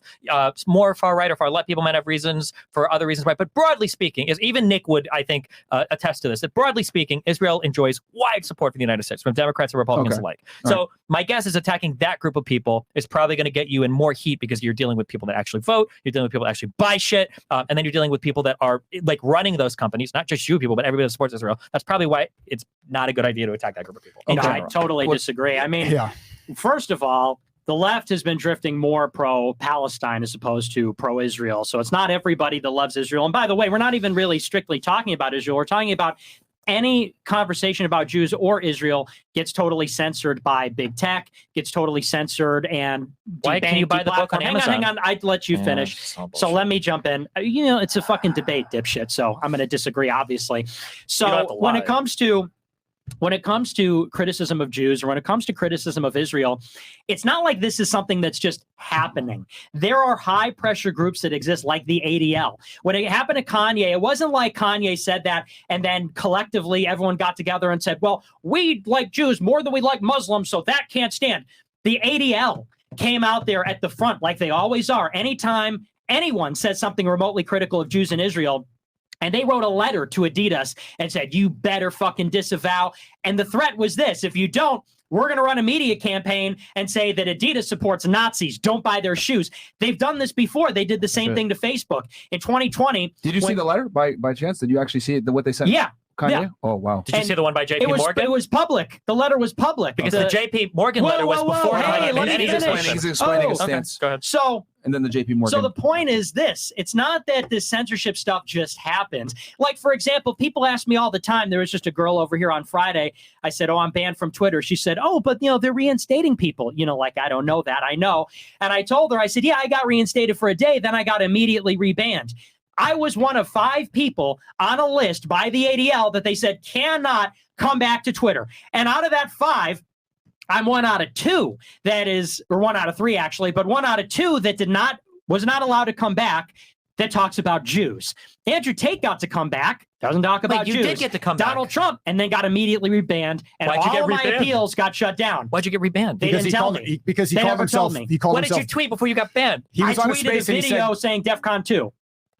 and he was in a space and he insinuated he was Wipe that baby fucking Hitler. smirk So off yeah, your you face 'cause I got didn't tweet banned because you anything did the negative. same shit that got you banned initially. You got rebanned Nope. again. I got banned for bullshit the first time. They didn't even tell me what I tweeted because I don't break the rules on Twitter. The ADL Wait, said, why would Twitter hang ban on, you if hang Elon on, I'm owns still it? not finished. Yeah, These you gotta interruptions ramble get on. tolerated. All the talking points. Unbelievable. Answer his questions about why you got banned in this thing. if you So can. the point is, Yeah. To say that this is just happening because, well, it's unpopular with the American people. First of all, Jews aren't super popular with the American people. I think most people have a little bit of anti-Semitism or a little bit sus of Jewish people. That's first of all. That's what we're always reminded. You want to argue at the same time that there's More record rambling. high anti-Semitism. Also, it's a popular mandate, which is why any talk about Jews gets censored. So it's not some spontaneous coming together based on popular support. It's groups like the ADL, which has a $500 million war chest that goes out there and uses the bully pulpit in the media to smear anybody as an anti-Semite, blow them up in the stock market, use their connections. That's what's been going on forever. So, and you're on your phone. I know you're Googling. I'm writing down answers. notes. I'm I didn't gonna get a gotta notebook for you, Google so I'm some going to write it answers. down in a little Right. chat box. Sure. And then Yeah, real see, quick- I would like to be clear. That's I want to reiterate That's again. amazing. He will never answer a question again, and he hasn't. I don't think he's answered a he will single hear in fucking a question. second. just Nick, can you ridiculous, just but explain to people him can why you got banned off Twitter, by the way? I know why you They got don't banned. I tell don't know me. why you're lying about it. Well, you don't know because You were in Twitter Really? Spaces. Did You were in see- Twitter Spaces. Hang on. Yeah. Did you see the email I got from Twitter, which is why I was banned? Yeah, I'm friends with Elon. He showed me. Okay, so now you're just being cute. You didn't see it. Oh, you don't believe I'm friends with Elon? I was on Lex Friedman's show. Now He we're hooked me just up. being Is that who you were? Oh, wait. So what did the email say, Nick? What did the email say, Nick? Let It him said answer. banned Let him for answer. it said banned for violations of the terms of service. That's all it said? Are you That's all sure? it said. Yeah. Oh, well, do you think that 100%. going into Twitter Spaces and saying shit like Hitler is base, I love Hitler, do you think that might be a violation of the Not TOS? again, no, because what I said wasn't a violation of the terms of service. Oh, okay. So just to be clear, it wasn't because you tweeted DEFCON 2. You didn't say that That's you hid not- that because you didn't know that I knew that you were in that fucking Twitter space, even though we listened You to it on said stream. it's because of what you So, tweeted, and number I one, said this is why I isn't it tweeted. my turn to ramble? First of Don't all, I get you to just ramble a said million you knew. things? Don't I This get to is ramble? unbelievable. All right. You said That's that okay. big People tech, at home, people Doesn't at that home prove can see his this point? guy's fucking you said that melting. big It's tech amazing. is censoring JQ stuff. Okay. Elon Musk, Twitter is private now. Where's the pressure from the Jews? They killed all his advertisers. They sponsored an advertiser boycott in December, and they didn't get all of them back. Obviously, that's where you don't even know what you're talking about. They did the same thing to that's clear. Facebook. No, okay. Fuck, that was a major L for me. Fuck, I didn't even think about that. Why are we in That's Rumble been right now talking happening about all this then? Well, I've yet to be banned from Rumble. We'll see. See how they're all powerful that they can shut down Elon Musk, who is a fucking massive billionaire. What, the second or Well, third we'll see wealthiest what man in the happens. world? We'll see what happens. On Twitter, We'll see Twitter what they shut you happens. down. Okay, Elon Musk Twitter, private company. Rumble, publicly traded. Amazing, Holy yeah, shit. yeah. Rumble, I love publicly this traded. argument. You're With the banned from ADL. everything. Whoa. Why are you banned from I Rumble? can't. Hold on, Why is he interrupting me? Hold on. Because he wants to schizo ramble because his points are fucking Schizo retarded. ramble. They're Your actually point This is not a retarded. good You're argument. banned from Actually everything other than retarded. It's not Rumble. a good That's the argument. point. Let him To make his point, reiterate, and then you can Yeah, clarify. so You if the can Jews can clarify. pressure No any interruptions. fucking company, it's going to be publicly traded companies for a variety of reasons. You get the government involved in Let everything. him finish his point, guys. Right? Yeah, Okay, That was so his point. Then Nick that's is the- on a fucking fly list, and Yeah, you're not he's as off. Not suspicious. anymore. He has been on that no-fly list for a while, and he wasn't on that no-fly list for what reason? Destiny, go ahead and say why he got banned off Twitter, and then make your Rumble He did connection, already. and then He did, yeah. but y'all were interrupting. 5 seconds. I want to make so sure just to that be people clear, can actually we're hear doing him. the Go thing ahead. again where the Jews are so powerful, even in a privately owned company, they individually target Nick Fuentes, the most dangerous man ever, going to get him banned. Oh my Okay, gosh. but they can't exert that same influence on Rumble. What about on YouTube? Doesn't the ADL go to YouTube? Why are we banned on Let him YouTube? finish. Okay, go ahead. And I'm done. Go ahead. Was that good? Okay, Go. Nick, you want to address Well, that? I think Sneako wanted to Well, talk. he Go mentioned- ahead. so one, okay. you're saying that it's because he said that he loves Hitler and all that stuff. Doesn't that kind of prove the point? You were saying that you can criticize all minorities. You could say that you love Mao, you love Stalin. You could say that you love all these historical leaders. But when you say I love Hitler, for example, that is seen as the worst person of all time. That's one that we. Hitler probably was the worst person of all time. Why? Why? See, but that's the program. That's exactly what it He is. systematically led the murder and extermination of like some 11 to 17 million people. Stephen, I'm from an ethnic cleansing in 1999. They murdered most of my family. We didn't have a military. Nobody even knows about my fucking war. And I'm not farming sympathy and going to Jewish Hollywood execs saying, make a movie because I'm going to cry for 20 decades. Bro, I'm telling you, you only focus on World War II because you're programmed to. Dude, you'll never talk about Stalin like that. Wow. Who do you think you're talking to? And then it also proves the point. If you're saying Hitler's the worst person of all time, but you're looking at all the other leaders that have caused genocide on other minorities, you don't see them as evil people, but Hitler is the most evil one because he genocided the Jewish people. Bro, you can't say you don't see them as evil people. What is that insane dichotomy? Of course I think they're evil. You know what I'm talking about? So why is Hitler the worst? Because they led an unprecedented systematic elimination on who? On Jewish people, on Soviet captured people, on the Romani people, on Polish people, on gay people, and do people criticize him because of all the others? What group did Hitler genocide that people are really afraid about? Why do they say that Hitler's the worst of all time? The two biggest ones are Jewish people and Soviet people. That's why Russia to this day defines itself. Does anybody care about the Hitler genocide on Soviets? Nobody talks about that. That's all of Russia's foreign policy. Why do you think he talk about going to Ukraine? You're lying. You're lying right now because you and I covered Hassan Piker saying Hitler wasn't bad for invading Poland. He was bad for killing Jews, and you covered that, and you changed your position. Okay. Read the live chat more. Is that your notes? That looks like a live chat. That's Adam 22 reading the live chat for more answers. Adam 22, stop texting. I want to reply because I never got to reply. I want him to reply about the Twitter thing. Why did you get banned? He's saying that you got banned for something else. But why Twitter and not Rumble? I want to hear that. Hang on. So, okay, why Twitter first not of all, Rumble? he said, Ramble. There it is. Got to derail because he has no answer. He didn't start, man. Let him start. Go right? So first of all, you said, well, I know why you got banned on Twitter. And then I said, no, you don't. And then you made a funny, cute joke and said, well, I know you want to. So no, I was told by Twitter that I was banned for repeated violations of the terms of service, even though I was there for 24 hours. But regardless, either way you cut it, my argument is they banned me because the ADL told them, because the ADL says jump and they say how high. The argument is, well, they banned you because you said you love Hitler. And like Sneako says, well, that would be an obvious contradiction. It would show that talking about Jews is obviously exceptional. It's not like other things. Leafy didn't get banned from Twitter. Leafy's going on Twitter and saying all gay people are pedophiles. All gay people are terrible. Do not be gay. Gay people are losing. He didn't lose his Twitter, but I make a Twitter and I lose it in 10 minutes. I literally make a burner with a fake phone number, a fake email, a fake profile picture. They know they banned me in 10 minutes. I use a VPN. So you're wrong either way. Now, as far as Rumble goes, this is always the argument. I remember in July 2021, I put out a tweet on 4th of July and I said, yeah, happy Independence Day to the gay country that banned me from all social media. And some faggot in the replies goes, well, you're still tweeting. And this is like the same argument. So wait a second, Nick Fuentes, you're banned from TikTok, Reddit, Discord, Twitter, Instagram, Facebook, YouTube. YouTube literally told us before we went live, you can't go live with Nick Fuentes because it would be circumventing a ban. So your argument is, so Nick, you're banned from every social media platform in the world, but you're still on Rumble. Ha! Case closed, point is proven. And it's just like the other thing where it's like, well, Nick, so you're saying the Jews control the DOD and the State Department, but they didn't go through the CIA, point is proven. It's always just like bullshit obfuscation. Obviously, they exert control. The ADL does this. They're belligerent, aggressive berserkers. They did this to Facebook. They did this to Twitter. They go for the advertisers. They go for the public campaign. It's probably why I don't have a deal with Rumble. I don't want to out anybody, but there's people here that probably have deals with Rumble, and there's other people. I think you have a deal with Rumble. I don't get a fucking deal from Rumble. I'm one of their biggest streamers. Do you think it's because of the ADL? If I went live exclusively every night on Rumble, I'd be pulling 6,000 or 7,000 viewers on Rumble. I should get a fucking deal. I don't get a deal. They don't talk to me. Do you think it's because of the ADL? They said no JQ. So the Kick literally Do you think Kick is influenced by the JQ? Isn't that guy Australian? They are 100% influenced by the ADL. Yes. How? Because they know that they're going to go after these platforms. Hold on. Kick is all private equity. There's no advertisers. It's all crypto gambling. Where does the ATL influence Kick? Let's move back to No.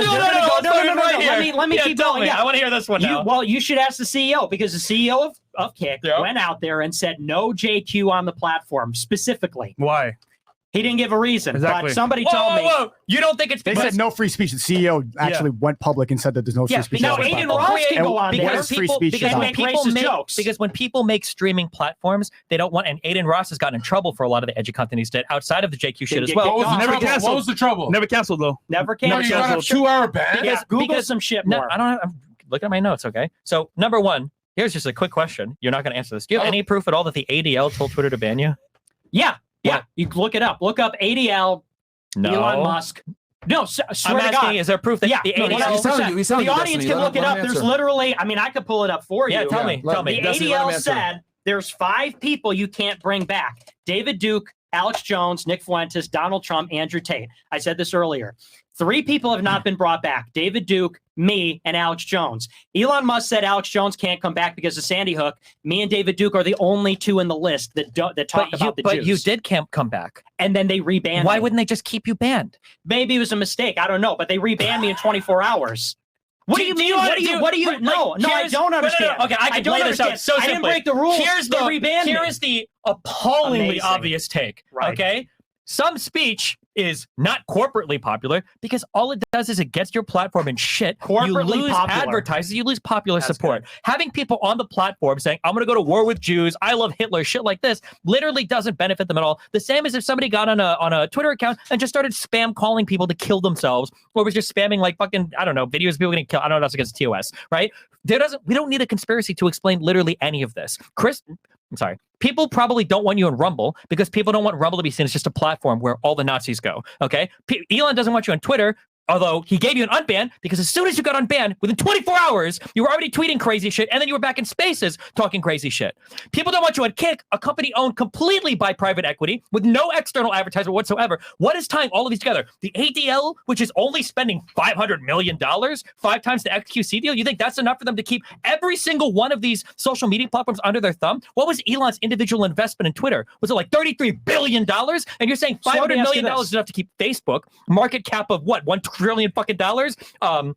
Facebook, Twitter, private equity held, Kick, private equity held, Rumble, publicly traded. Somehow the ADL is keeping you off of all these platforms. Don't you think it might just be the case that people don't want you because you're radical, you just spew right-wing talking points, and it's bad for the platform? Yeah, let me answer that. Let me answer Just to be clear, well, Okay. you can after I ramble. Let Destiny finish. Yeah. Let Destiny finish. Every single ban you have Ramble. can be very easily explained by this is not popular, makes our platform look bad, and we don't want it. And I don't have to invent, like, sometimes the ADL is a lot of pressure, sometimes they keep 5 people banned, but they accidentally unban me, but then they remember to reban me, and they somehow influence publicly traded companies to get rid of me, but not Fresh and Fit that have me on them. It doesn't make sense. Okay, yeah, let's talk about it. So first of all, you said, could you show me where the ADL? Because I'm sure someone in chat said that didn't happen. It's right here. If they Googled it, October 28th, 2022, 5 things ADL is watching following Elon Musk buying Twitter. Point number 1. In addition to Trump, other high-profile and dangerous individuals may be allowed to return to Twitter. David Duke, Nick Fuentes, Alex Jones, Andrew Tate, Steve Bannon. These are those are the 5 that they listed. But Trump got unbanned, and you got Trump, unbanned. hang on. I already said that. I said the 3 that have not been allowed back, me, Alex Jones. You were allowed back. Hang on. You don't even let me finish. Because you're Elon doesn't even say anything. When I interrupt or laugh, I get fucking called out. Yeah. When you interrupt, no one gives a fuck. My bad. Anyway, that's okay. You're cool. I'm not trying to. I'm just saying. Didn't Andrew Tate on a bench? Cheating. Let him Let finish. him finish. He did specifically mention Andrew Tate came back. He mentioned that 3 people were not able to come Well, back. Andrew Tate came back because he's a Jew. So I Tate came addressed back, this. Hang Trump on, came back, Let's- and now Nick it's came right back. back to Andrew's him. not Jewish. And back to Stephen No, Bonner with the gaffification. So I said the people that were not permitted back are people that, one, Elon Musk specifically said Alex Jones can't come back because of Sandy Hook. He's got a personal gripe. The other 2 that haven't come back, it's me, it's David Duke. We're the only 2 that talk about Jews. And by the way, you say, oh, well, maybe it's just because they don't want you. Maybe it's just because it's a brand risk. Really? And I go back to once again, you engage with like this part of it and blow it up. It's all sophistry. So let me ask you this, Destiny, with the face in the phone. If Leafy is tweeting every single day for the last 5 or 6 weeks, gay people suck, gay people, fucking pull up his timeline while you're on your phone and look at all the stuff he's tweeting about LGBTQ people. Why don't you look at that? That's not a brand risk, but I am. I went on my stream and said, which you didn't even listen to, I know. I tweeted nothing that was offensive. And on the voice chat, I said, we have to be radical. Alex Jones calls me Little Hitler. We have to lean into that kind of stuff. So now their policy is hate speech says you can't incite hatred or violence against a group, which is not what I did. They banned me in a very short time. They didn't give me a reason. They didn't tell me it was because of the voice chat. They just took me off. So if it's about bad content or something like that, clearly Leafy's content, and I'm not trying to get him banned, You're but Leafy's nuking him. Stop it. content Switch. is more against the rules than the stuff that I said. What's more, you didn't address the Kanye West was told personally, you can't come back by Elon. And what did Elon do? Or rather, what did Kanye do? Kanye tweeted the swastika. That's it. He didn't call for the death of anybody. He didn't say anything hateful. He tweeted the swastika Not and the even Star of explicit David. swastika. It was. It's the seal of Solomon. Don't say David. That's Right. a lie. Okay, true. The Star of Remphan. Yes. There you go. So he tweeted that, and Elon literally told him when all the reinstatement was happening, no, you can't come back. So there's obviously a common denominator here. All the stuff that you throw out there falls apart when you look at the breadth of the evidence. People get more canceled for talking about the Jews than they do anything else. They do about gay people, about Muslims. Talk about goalpost shift. Initially, you said, well, people get canceled for anything.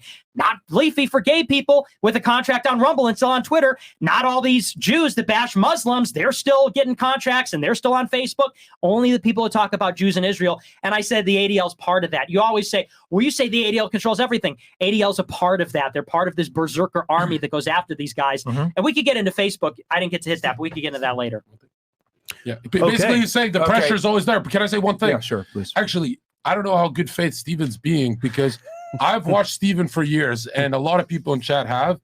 Did you know there's one group of people he does not joke about for the last 4 or 5 years? Every other place he goes edgy. I can find a million clips of any minority group, but there is one where it's like, I can't find Steven doing any anti-Semitic comedy. He can go against blacks, Chinese. Like, if you really want to look for clips of Steven mentioning the Jewish community, it's fucking scarce. But he's an edgy guy. Right. He attacks everyone. You've attacked Islam. You've made a lot of jokes. Even Zherka makes jokes about Islam too. Yeah. Okay, but why is it not it's easy even to easier to make fun of a nose? Because it's like I've challenged people to come on my stream and give me like, what are good Jewish jokes? I don't even know any. Like everybody brings I remember that stream. There's a lot of jokes. I got every single What are you talking about? I got Oh, a Sesame Jewish jokes. I know 30 off my head, but I want to keep my bank account. You're a Muslim. I'm sure you know all sorts of Guys, Jewish jokes. I was just gonna say, that was Ryan Dawson calling me on Telegram. Yeah, He just wanted to say real quick. Dude's a homosexual. It's actually funny. Shout out to Ryan. He said Nick needs my help here. Zherka's useless. But Who are you, bro? You weren't said, even invited, faggot. This is what he said. He said Elon removed the ADL from the advisory board to trust and safety. Y'all Roth also had to step down. Nick was brought back in this window. Then they had a new Zionist at head of trust and safety and then banned him again. Also, I got banned on all those same things Nobody even gives before a fuck. Nick without saying any racist things at all. Martin, he There were literally others brought back and rebanned in that same window as Nick. So what he's saying is that they have people from ADL at the advisory board to trust and safety. Are we just forgetting that he literally called Nick an anti-Semite recently? Who? This Brian fucking faggot. Well, Nick probably is an anti-Semite. Does he not say as much? Wait, no, we're not going to read his shit. What He is didn't it? call Somebody him who opposes the anti-Semite. existence No, of you know what Israel? he did? He said, He said he's racist. I have no problem with Jews, but Nick is an anti-Semite. Who the fuck? Stop trying to grow your bum ass platform, faggot. All right. Either way, the And point the thing is, is Jesus is king. Fuck that. Okay, I wanna just get that real real quick. Let me make this very clear. Hold on. Brian Dawson and Nick are enemies, and he still said this to basically say, hey, look, Twitter does have some ADL influence, is what he's saying. And also, That's all. in Nick's defense as well. So you are harping on the fact that he's on Rumble still, but to be honest with you, like speaking plainly in plain sight of the podcast itself, he may be in danger. You never know. So you're not staying behind the scenes either way. I don't think he's in danger. You never know. I think if people wanted to get him, I think he would have been gotten by now. Hey, I know this might be anecdotal. But wait, real quick. What are the chances the only streamer who ever mentions Israel from a straight white male, and that's not an attack on straight white male, it's an attack on Christianity. What are the chances the only streamer in internet history to just critique Israel is on a fucking no-fly list, banned from PayPal, every fucking platform? Wait, why did he what get are on the the no-fly chances list? Nick has this problem? If Nick was talking about the Great Wall of Glazing. China, would he have this problem?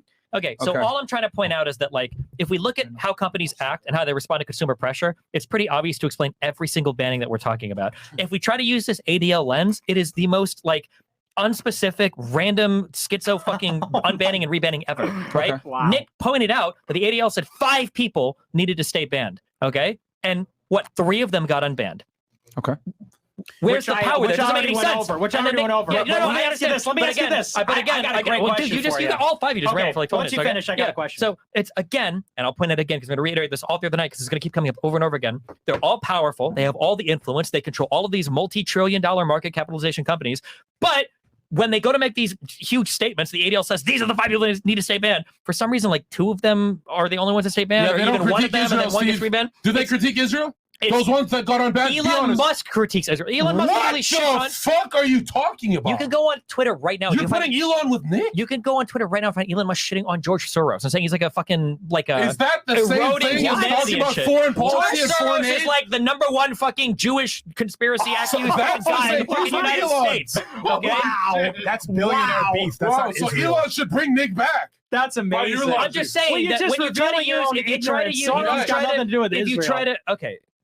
Interesting stat. That's so if funny. you try to use this ADL lens, it doesn't explain anything. Why are some people? The answer for why Lethe is largely untouched is very obvious because nobody knows who the fuck he is or gives a fuck about He's who he is. getting We're all incredible number one- impressions talking about right. the Just a LGBTQ. hundred- More Hold than on. your Islamophobic jokes. Sneako brings up, and I hate Islam. Thank you for reminding me. More than what Sneako brings Yeah, up. you're gonna More burn than in what hell.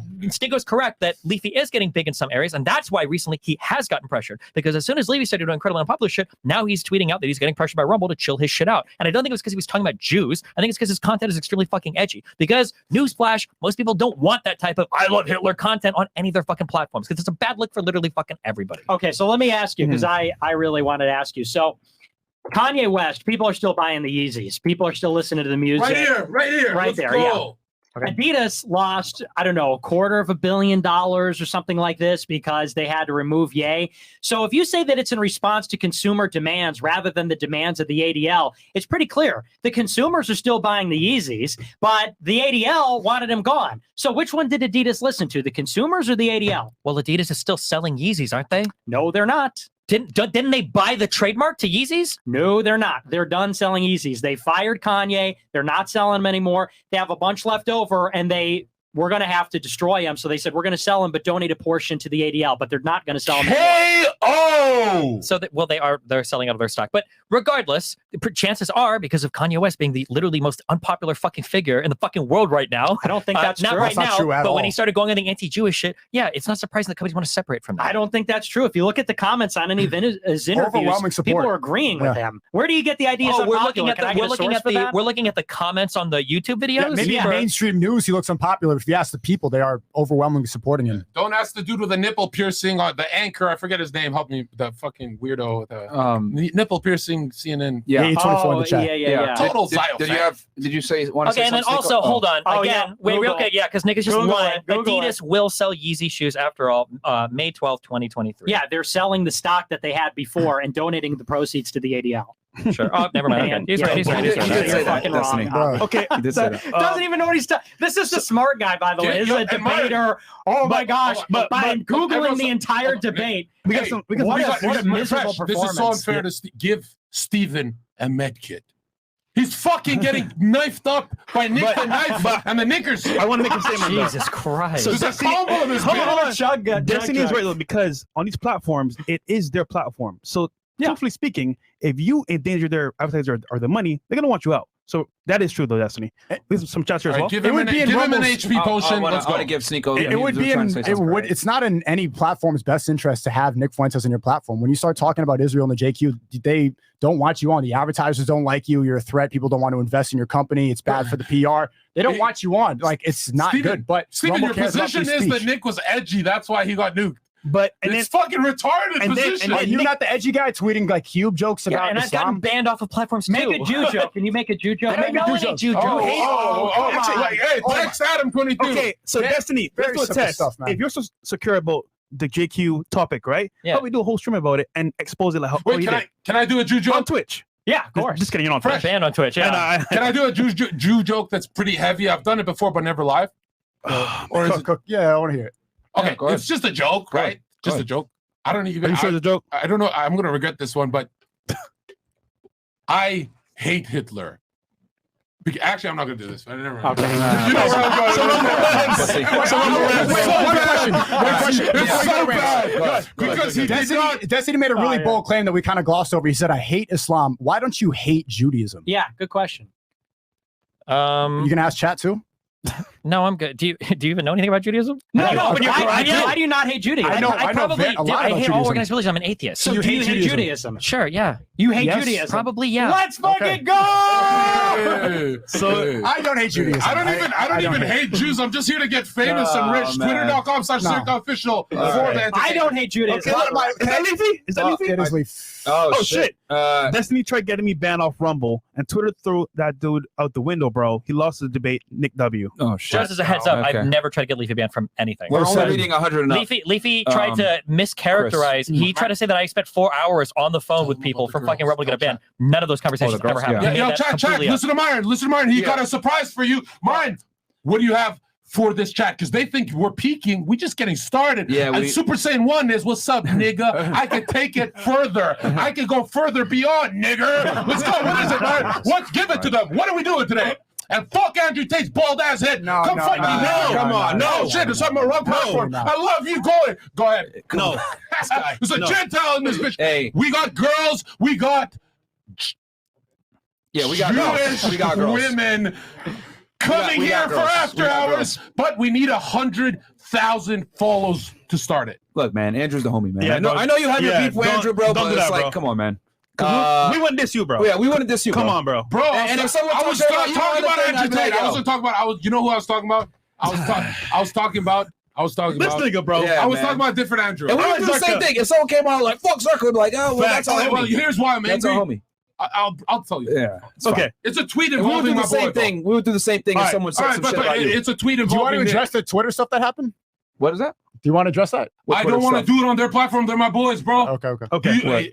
Is that fair to do? No, that's not fair. Okay. I mean, it's a discussion. HXCTXR. What's Twitter discussion? Well, there was Tristan and Andrew. No, we're not doing it here. Okay. Okay. HXCTXR. That's fair, Come on, Sneako. 97K viewers, holy pulling Just them talking. tape numbers. Yeah. No, I mean, well, we're Bro, already don't addressed answer, this. bro. JQ. No, No, JQ. also We're already don't been put him answering. on No, the no, spot. but That's stupid. Tristan and Just roll it. Just shouldn't be go. on here, Keep going. Just keep Come on, going. Okay. W fucking stream. We can't have this goated panel and not tackle the flat earth debate. Zherka and Sneako versus Nick and Destiny. No, later, bro. Zherka Later. Unleashed. Let's fucking go. I'm on Jesus, Team King of all Zherka. kings. Let's go. We But yo, should ask the girls what they think too as well. and wait, Myron. Oh, shit. I really think she goes. This stream will go down in YouTube history, Rumble history. I will say this. No one else has talked. We're the biggest platform that's talking about the JQ. No one else will do it. Yeah. I'm waiting for Rogan to do it. He ain't gonna do it. I'm waiting Rogan's for- hinted at it. Huh? Rogan's hinted at it. He But he's talked never about had it. a But he won't full- do it though. He hinted at the atrocities in Israel. He's the closest mainstream platform to actually question it. Like with good Yikes, faith. Cope. This is the greatest. Toe Rogan has talked about. You're saying Toe Rogan has sounded like Nick ever in his life. Look, Once Joe Rogan checks the early life Wikipedia on Peter Hotez, I think he's going to go No, down the red Alex race. Jones had the best position. He's like, it's not the Jews. It's the Jews being tricked by the Look, Jews. my thing is here's my thing. Here's my thing. Alex, we love you. And I'm gonna say this. I'm a fan of Joe Rogan. I like Joe Rogan. He inspired a lot of things that I do. But I wish that they went and had these tough talks about American foreign policy when it comes to the betterment of Israel at the detriment of the United States. I wish they had these He discussions. got attacked by but the they won't. ADL after he was talking about Ye and how you can't talk about the Jews, but you could talk about the Italian mafia. They said that he was. Yeah, he was comparing icons, it. bro. No, Joe Rogan has hinted about it.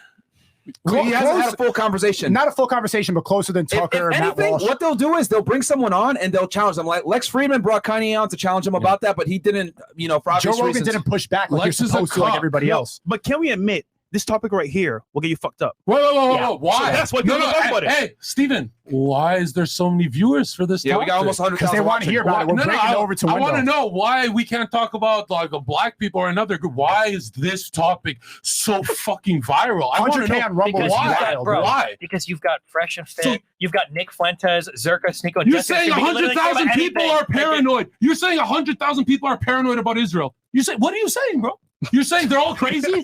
I'm saying that people probably watch us talk about Are anything. they all conspiracy theorists? Probably. It wouldn't, 100 it wouldn't be 100K if we were talking about Yeah. Mexicans or we were talking about Muslims. It'd be 40 or 30. Maybe People if it was really wanna hear Latinas. this. A Latina's fat ass Yeah. could get some views. So Okay. yeah, definitely by far, everyone else is scared to touch this topic. And here's the thing: I'm never touching it again. I'm Nick getting made rich. Nick made a lot of very solid points. I know this you might disagree, or whatever, but he made a lot of actual very valid points about American foreign policy being compromised for the betterment of a foreign nation, which is not what we should be doing. You know what I mean?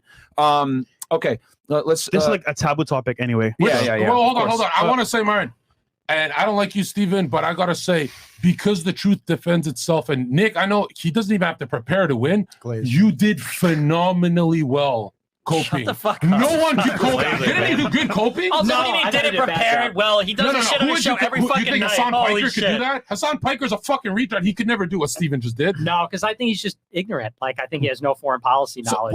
which influencer would beat Steven defending that position? That's Probably an impossible? actual Jew, like Ben Shapiro would probably fare better. No, he hasn't even talked to you. They're trained in the Talmud. But They're you're trained saying- in the Zohar.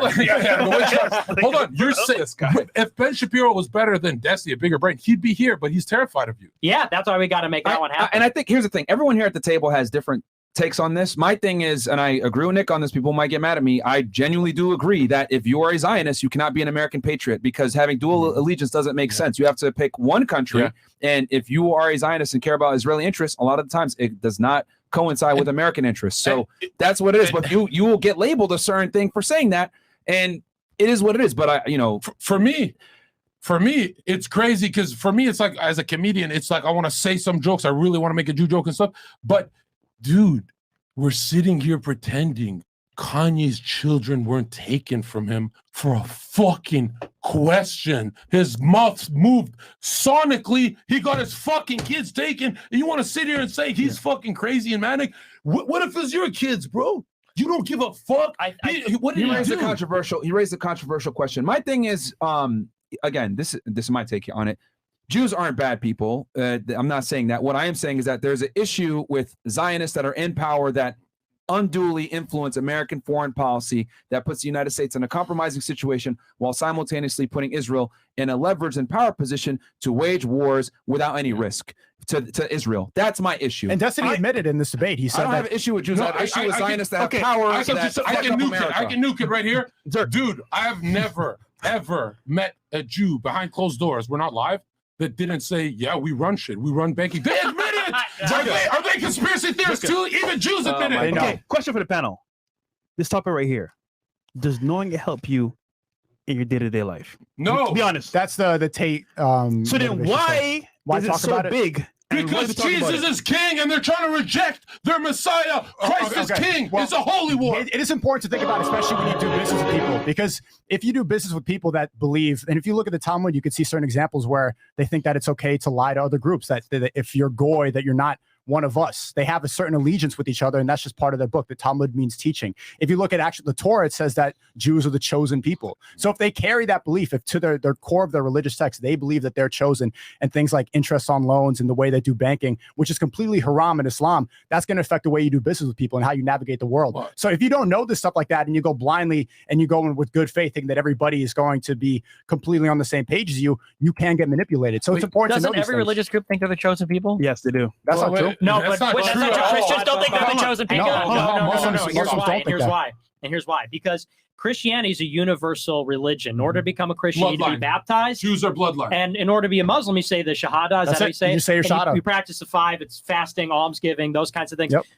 Judaism is only ethnic, and You they'll can't say convert to That's Judaism. literally no, not true. they'll That is say literally you wrong. can't. Your It's mom literally needs to be wrong. a Jew. You're You're wrong about You're that. wrong. You have no idea what you're What's a talking rape? about. You don't know. guys, let Nick, because he started, let him talk about it, and then we can.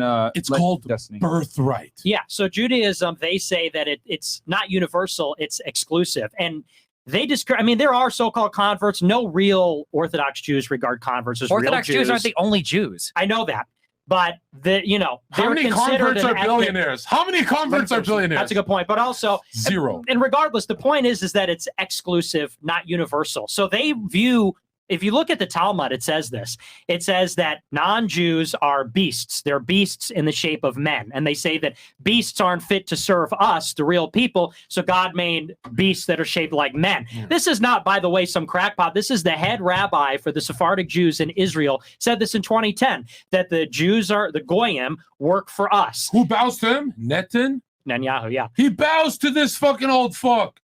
So Every what kind of religious group totally people different. think that they are the chosen That's people. absolutely That's not why true. you No, no, no, that's no, why it's you not are a true. religious Hold people. on. And also, Nope. the idea that you can't convert to Judaism and it's only ethnic is just a lie. You But can't hold on, intermarry. you're wrong You about cannot that. intermarry within Judaism. That's No, no. that's forbidden in their book. They think that it's bad to Wait, marry you're people telling me a of the Jewish wrong person and a religion. non-Jewish person can't marry each other? They're not No, supposed to. You're just wrong. In Islam, You're just that's wrong. not Okay. true. You don't know what you're talking about. You don't think you can go to Israel? You just said You're it not by the mom. supposed to. Wait, you just said it by the mom's side.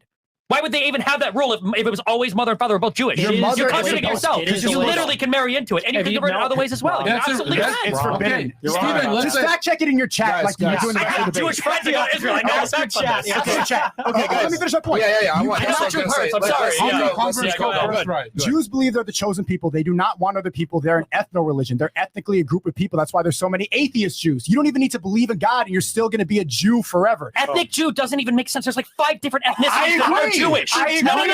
I'm saying that even what you're saying, there are different ethnicities that are Jewish. There's not just the Jewish ethnicity. Well, they all come What is from an the tribe Steven, of Israel can I over time. Steven, what is an Ashkenazi? It's one of the ethnicities of Jewish people. It goes- But there's it like goes 4, back- I think it there's like goes 4 back others hundreds as of well. years. Hold on, wait. You're Do you think every derailing, though. Jewish person is Oh my Ashkenazi? God. You know what's funny? No, answer that. No, answer that. you win, I you wanna win, hear you you can answer have it, that. you win. I wanna hear that. No, answer you that. know what Do you you're think every saying? Jewish person Why is- what you're is that the saying is only type of Jewish irrelevant person? in a way. No, tell me. Do you think every Jewish person is an Ashkenazi Jew? No, only the winners. Okay, hold on. Okay, you're getting, you're getting past the point. There's many. No, the point was you make shit No, up. you absolutely fell apart with that. No, you I don't. said Jewish ethnicity. You said there's Jewish Jewish ethnicity. There's no Guys, Jewish guys, ethnicity. hold on, hold on. Just that you're Guys, can't make this a dog pile. Sneako, finish your point, and then we'll let. Ask your chat to Destiny show you Show the gets. link where it says that Jews cannot intermarry because it's true, right? In Islam, you can marry other people of the book. We believe that other people of the book can go. You don't even have to be a Muslim to go to heaven. Wait, is To that go to why? j- That's why you guys. Yeah, let him marry- finish, Zherka. But that's why they marry Let goats? Zherka stop. Okay, Let him okay. finish, man. Or camels. As long as you are a good person in Islam, you could still make it to Jannah. You could still go to heaven as long as you have good intentions in your heart. It has nothing to do with your ethnicity. It has nothing to do with the allegiance. So as long as you're a good person, that's why I believe in Islam. That's why Christianity is very similar, but Judaism is In not Christianity, you go to hell if you don't believe in God. right. But there's a lot Anyone of can similarities. believe in God. Well, how is that a similarity? That's why somebody Anybody can become a Christian. Not anybody can No, become a that's Jew. not your wrong. Even if you convert and you go through the 7-year process, they will never accept you as Hold a on, Jew. You're called the chosen Wait. people. It's So that simple. hold on. That's the To core. Destiny's point, he is saying every religion has its people that say, you know what? We're chosen because we have the right religion. But you know, it's not people fresh. Ours, a Filipino can be a Catholic. What's Wait, up, nigga? Wait. And then Jews are born into their chosen right. I'm just saying Right. every religion is on paper right in their own eyes. But Judaism, let me jump Judaism in. is Here's not why it's based in different. faith. It's based on ethnicity. Exactly. No, That's why it's different. That's the because only even religion, yeah. even I when agree. you ask, no, let me jump in here because this is important. You This should have is- actual Jewish people here to explain. This is 'cause what holy makes fuck. them. This is what makes them different. They will regard they call them non-religious or non-practicing Jews. They still regard them as Jews. You could talk to any Orthodox Jew. They regard a Jew that doesn't practice the law. You know, they don't strap on the tefillin. They don't do the They prayers. fuck the wall. They don't do that shit. They still call them Jews. And, you know, it's actually true that Jews are leading the charge in terms of atheism, yet they still call themselves Jews. What other Zuckerberg. religion is like this? No one would say I'm ethnically Christian. No one would say I'm ethnically Muslim. You might say you're Arabic. The difference is that one is a universal creed you can accept through faith.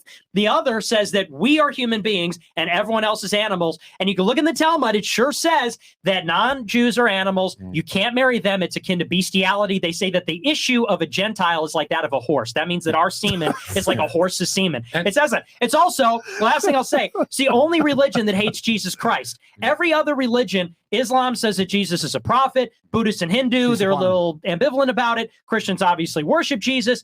Judaism's the only religion that hates Jesus.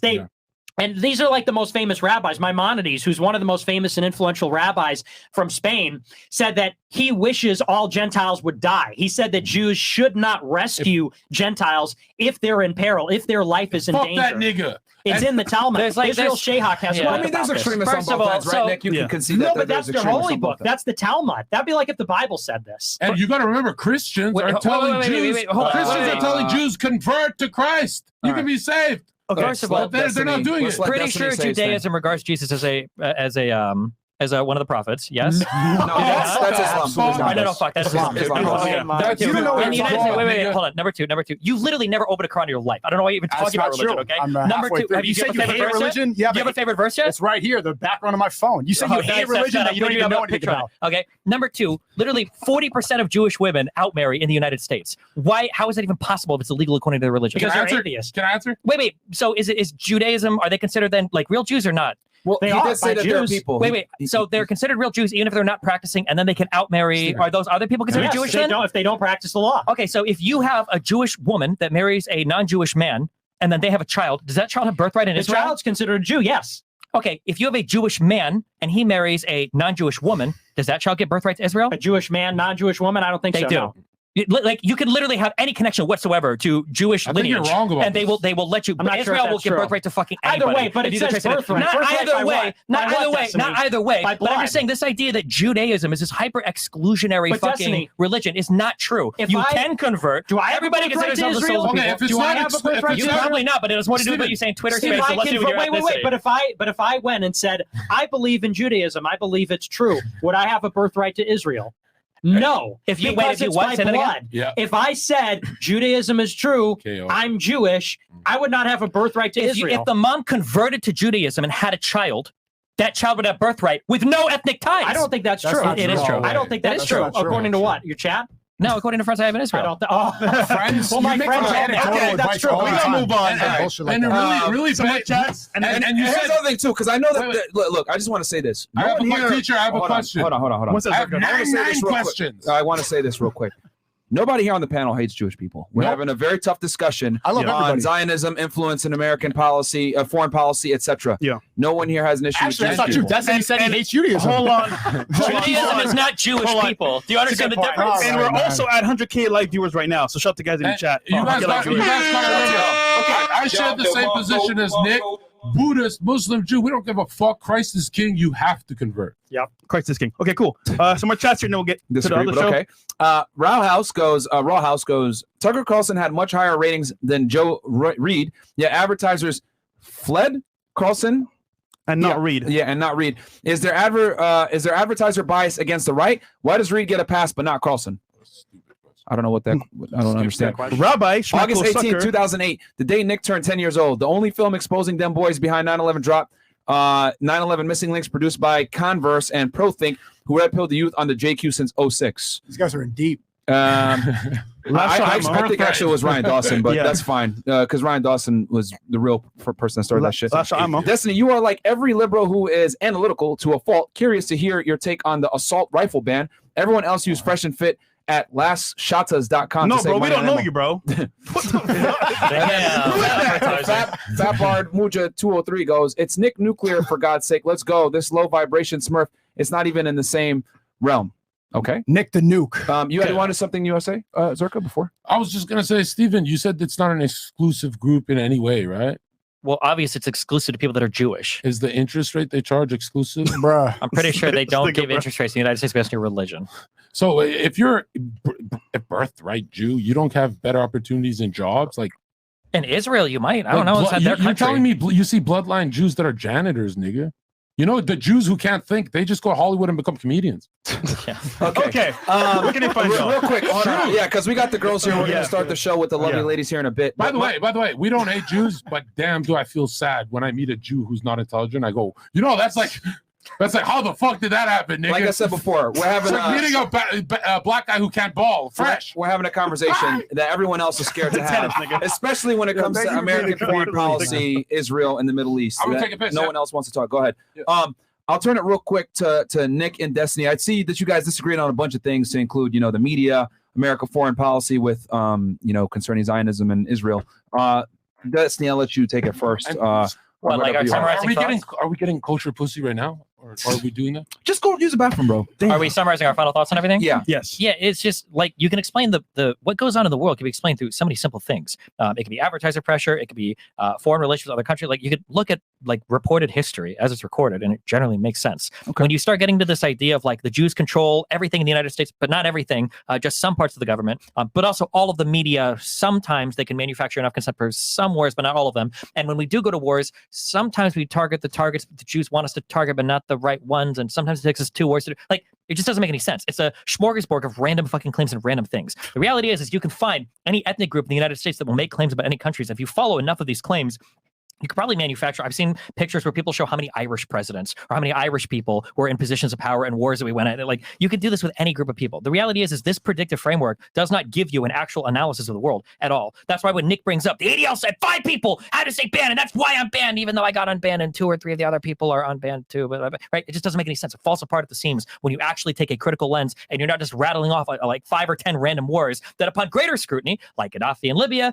like why we didn't go into Iran, like why why we didn't go into Syria, like why we went into Afghanistan, none of it actually holds up to scrutiny when you actually analyze the actual situation. So when we look at the documents even that Nick cites, you don't see that they were, as he reported, Iraq wasn't the first one listed on the clear break memo. It was fucking Syria that we didn't actually go in and put boots on the ground with, because we couldn't manufacture consent for that one, but we could for every other one. It's just the reason why, and even broader, the reason why people don't debate this is because there's nothing to debate. There are no strong claims ever, and that's always the issue when it comes to conspiracy theories. What is the strong claim? When I started out, I said the JQ, and apparently I'm the only one here that even knows the fuck the JQ is. The JQ is saying, no, Myra got it. The JQ is saying that there is a group of people in the United States that have an allegiance to Israel, that are most likely Jewish Zionists, that are leveraging undue influence in the government to work in a way that is to the detriment of U.S. foreign and domestic policy. That's what the JQ is. At the end of our foreign policy debate, Nick backed this up to, well, the JQ is there are some people in the United States that are of Israeli descent and they might like Israel more than the United States, which is okay. I don't even know if that's controversial. That's the JQ. Probably like 80% of people would sign up for it. So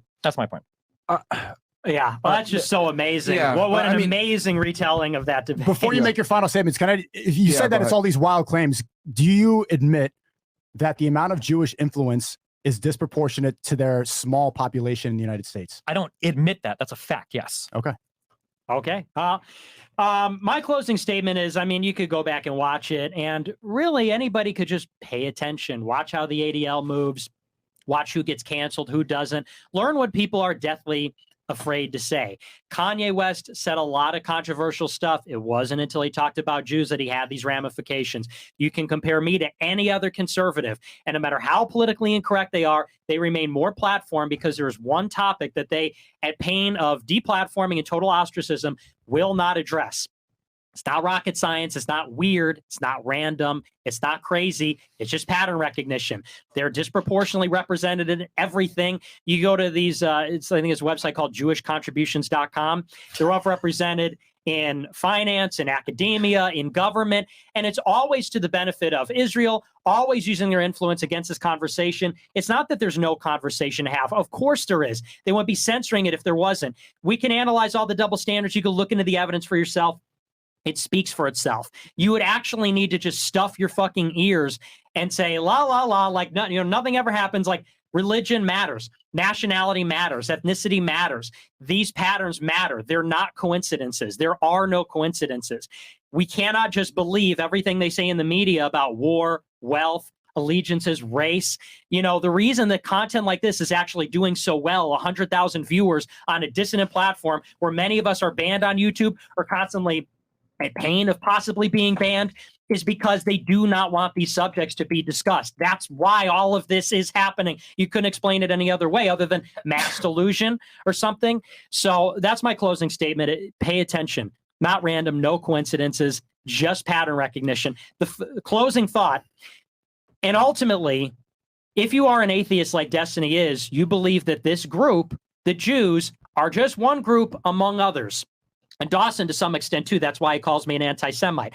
If you are an atheist, you don't believe in God, then these Jews who have been around for thousands and thousands of years as a minority without a country that wield this influence, it's arbitrary. It could just be anybody else. I find that impossible without a biblical religious explanation. It's a religious war. These people hate Jesus. They have occupied the vessel of Christianity, which was Europe, and they are set against Catholicism. That's their number one enemy. That's why it matters in our lives. That's why it matters to talk about. It does affect everybody. If we want people to be saved, we want a good, virtuous society, it's got to be Christians running it, not people that hate Christians, which are Jews.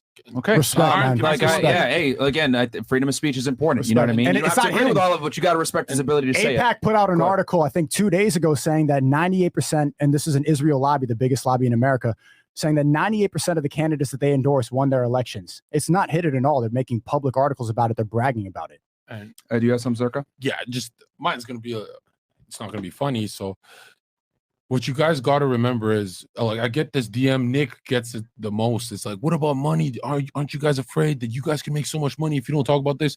Dude, since the 80s, the sexual revolution, purchasing power skyrocketed and everyone got rich.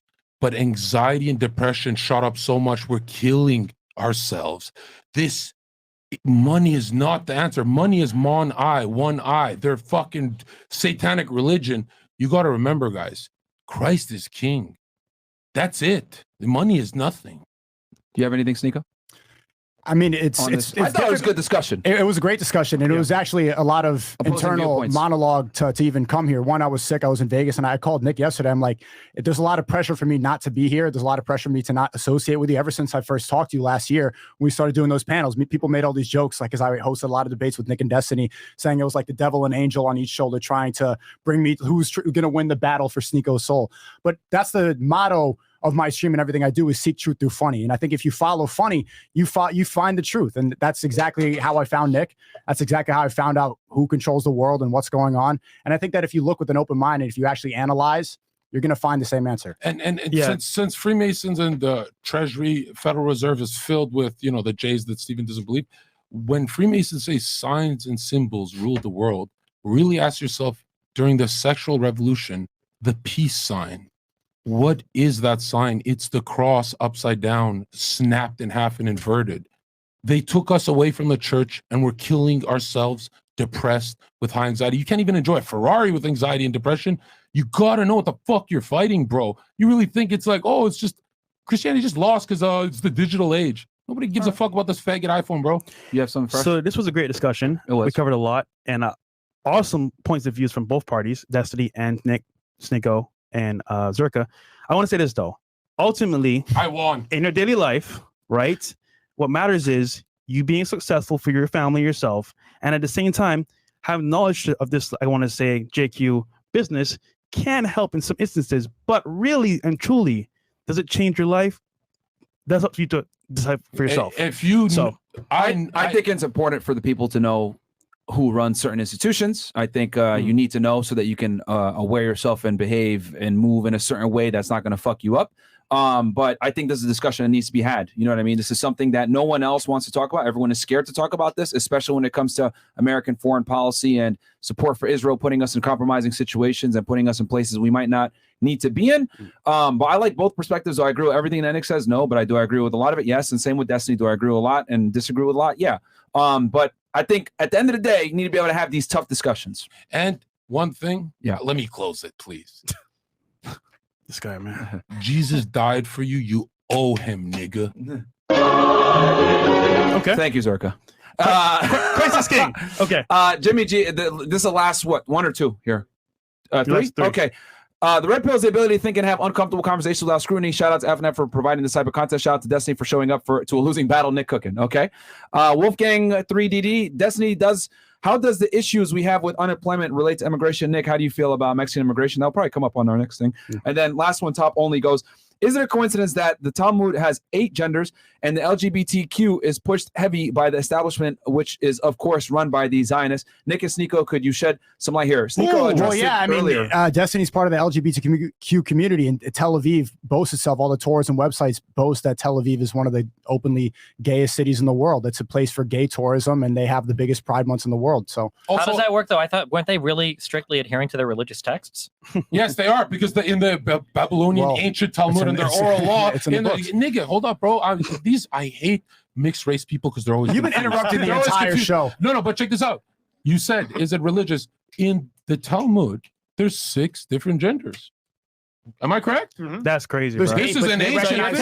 You're telling me that for Orthodox Jewish people, that they're not cool with we wouldn't call it interracial marriage. I don't know, with marrying people that are Gentiles and Jews, but they are cool with gay shit. There's a lot of stuff they're cool with the Talmud. I love the pivot on that. Okay. They're okay with abortion too. It's selectively. It's like they super follow every single text of the religion so much they lie to people. They break into etc. Who said that? But on the gay shit, they push the LGBT stuff even in Israel.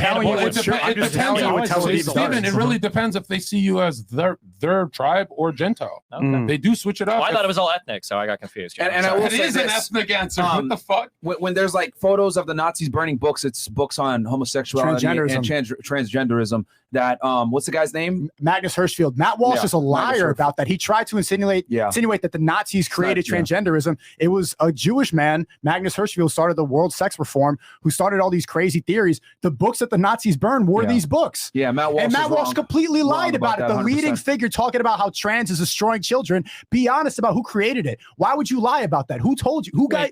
He's at the Daily Wire. He's at the Daily Wire. Mac got the call. So to be clear, the only books that Nazis burn are ones about LGBT stuff. No, they burned a lot of books, but that was one of the books, and they don't talk about Whitler. that. The misconception is that the Nazis were burning all these books about education. It was about sex reform education. Yeah. They don't tell you that. Yeah, that's something that is Matt like Walsh doesn't tell the you that. pictures that when they show Nazis burning books, they say, oh, they're burning, Jewish biblical Jewish text, whatever. What they're really burning is a lot of times books on homosexuality and transgenderism is what they were burning. Or one of the biggest ones that's going to sound silly until you digest it.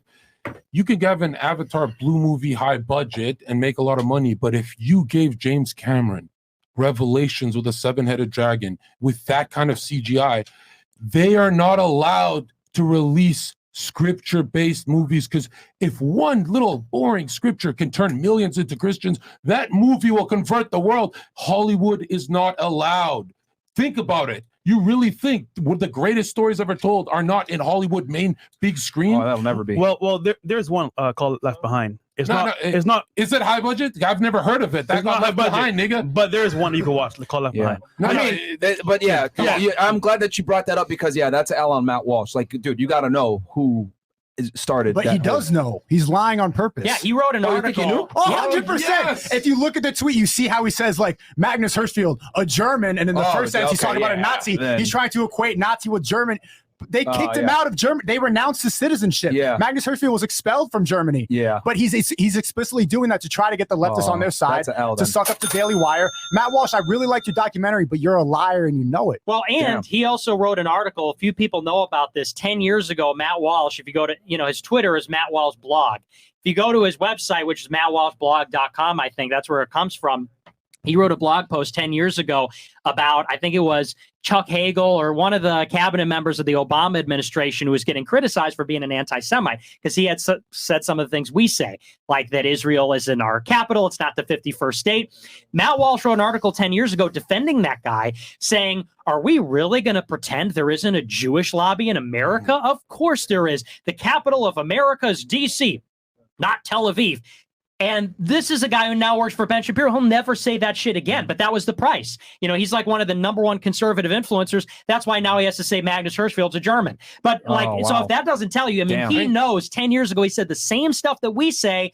Then he became one of the richest, most famous guys with Ben Shapiro. You look at the history of any political operative or politician who's ever said Israel has a stranglehold on the American lobby. Just look into their history of what happened in their career after. There's not one dude who came out of that alive. Yeah. Like I'm saying, like it's John F. Kennedy. It's RFK. career suicide. It's career suicide, bro. Oh yeah. John F. Kennedy, RFK. I mean, we're gonna talk about that with Ryan Dawson, but yeah, I mean, okay, it is what it is, guys. I mean, like I think you guys were presented a bunch of facts. Research it yourself, man. You don't have to believe everything that was said on this podcast and this debate. Research it for yourself and you come to your own conclusion. I think that's the important thing. We're presenting ideas, you do your research, and then you independently come to your own conclusion. Shout out to Destiny and Nick for having this debate. It was a great discourse. Yes. Nobody's saying the Jews have unlimited power. We're saying the influence is so strong, it's affecting the way we have family units. They displace all the Muslims and bring them into white countries to attack the cross. We're saying the influence is strong. We're not saying what Destiny makes it out to be, where they're just like wizards and they control every fucking corner of their flat earth. And then also, I want to make this also very clear. Nobody here on the panel hates Jewish people at all. Actually, bring a lie detector. People say that about Nick, but it's not true. Not with me, though. Not with me. I genuinely love everybody. It's no hate. Yeah. And it's Nick doesn't hate important. Jews, despite Win, them saying lose, that. draw, agree, disagree. It's important that we're able to have these discussions, because it's our country. And I think Freedom of speech. regardless, we all have to support America being put first. Like this country's being destroyed. We want America to be supported. We're patriots. We're nationalists. No hate. It's all love. Love for the country, love for each other. And you know where the comedy lies is like I'm the flagship leaving the real right movement behind Nick. But nigga, I'm a fucking Canadian. I need to get the citizenship if I'm gonna fucking die for this country, bro. Yeah. Your country is focus on your country. I got dual loyalty to Canada and US. Okay. All right, guys, we're gonna be back with some girls, man. We'll catch you guys back here. Chris, call it. Midnight. Hey, Jezebel. Right. Maybe even let's sooner. go. But hopefully. But yeah, we'll be back with some lovely ladies, guys, and the panel. It's probably going to be Rumble only because we got Sneako and Nick here. Rumble so only. just stay tuned to the space. We're probably going to start it on YouTube, man. Rumble only. We'll catch you guys. Peace. I ran so far.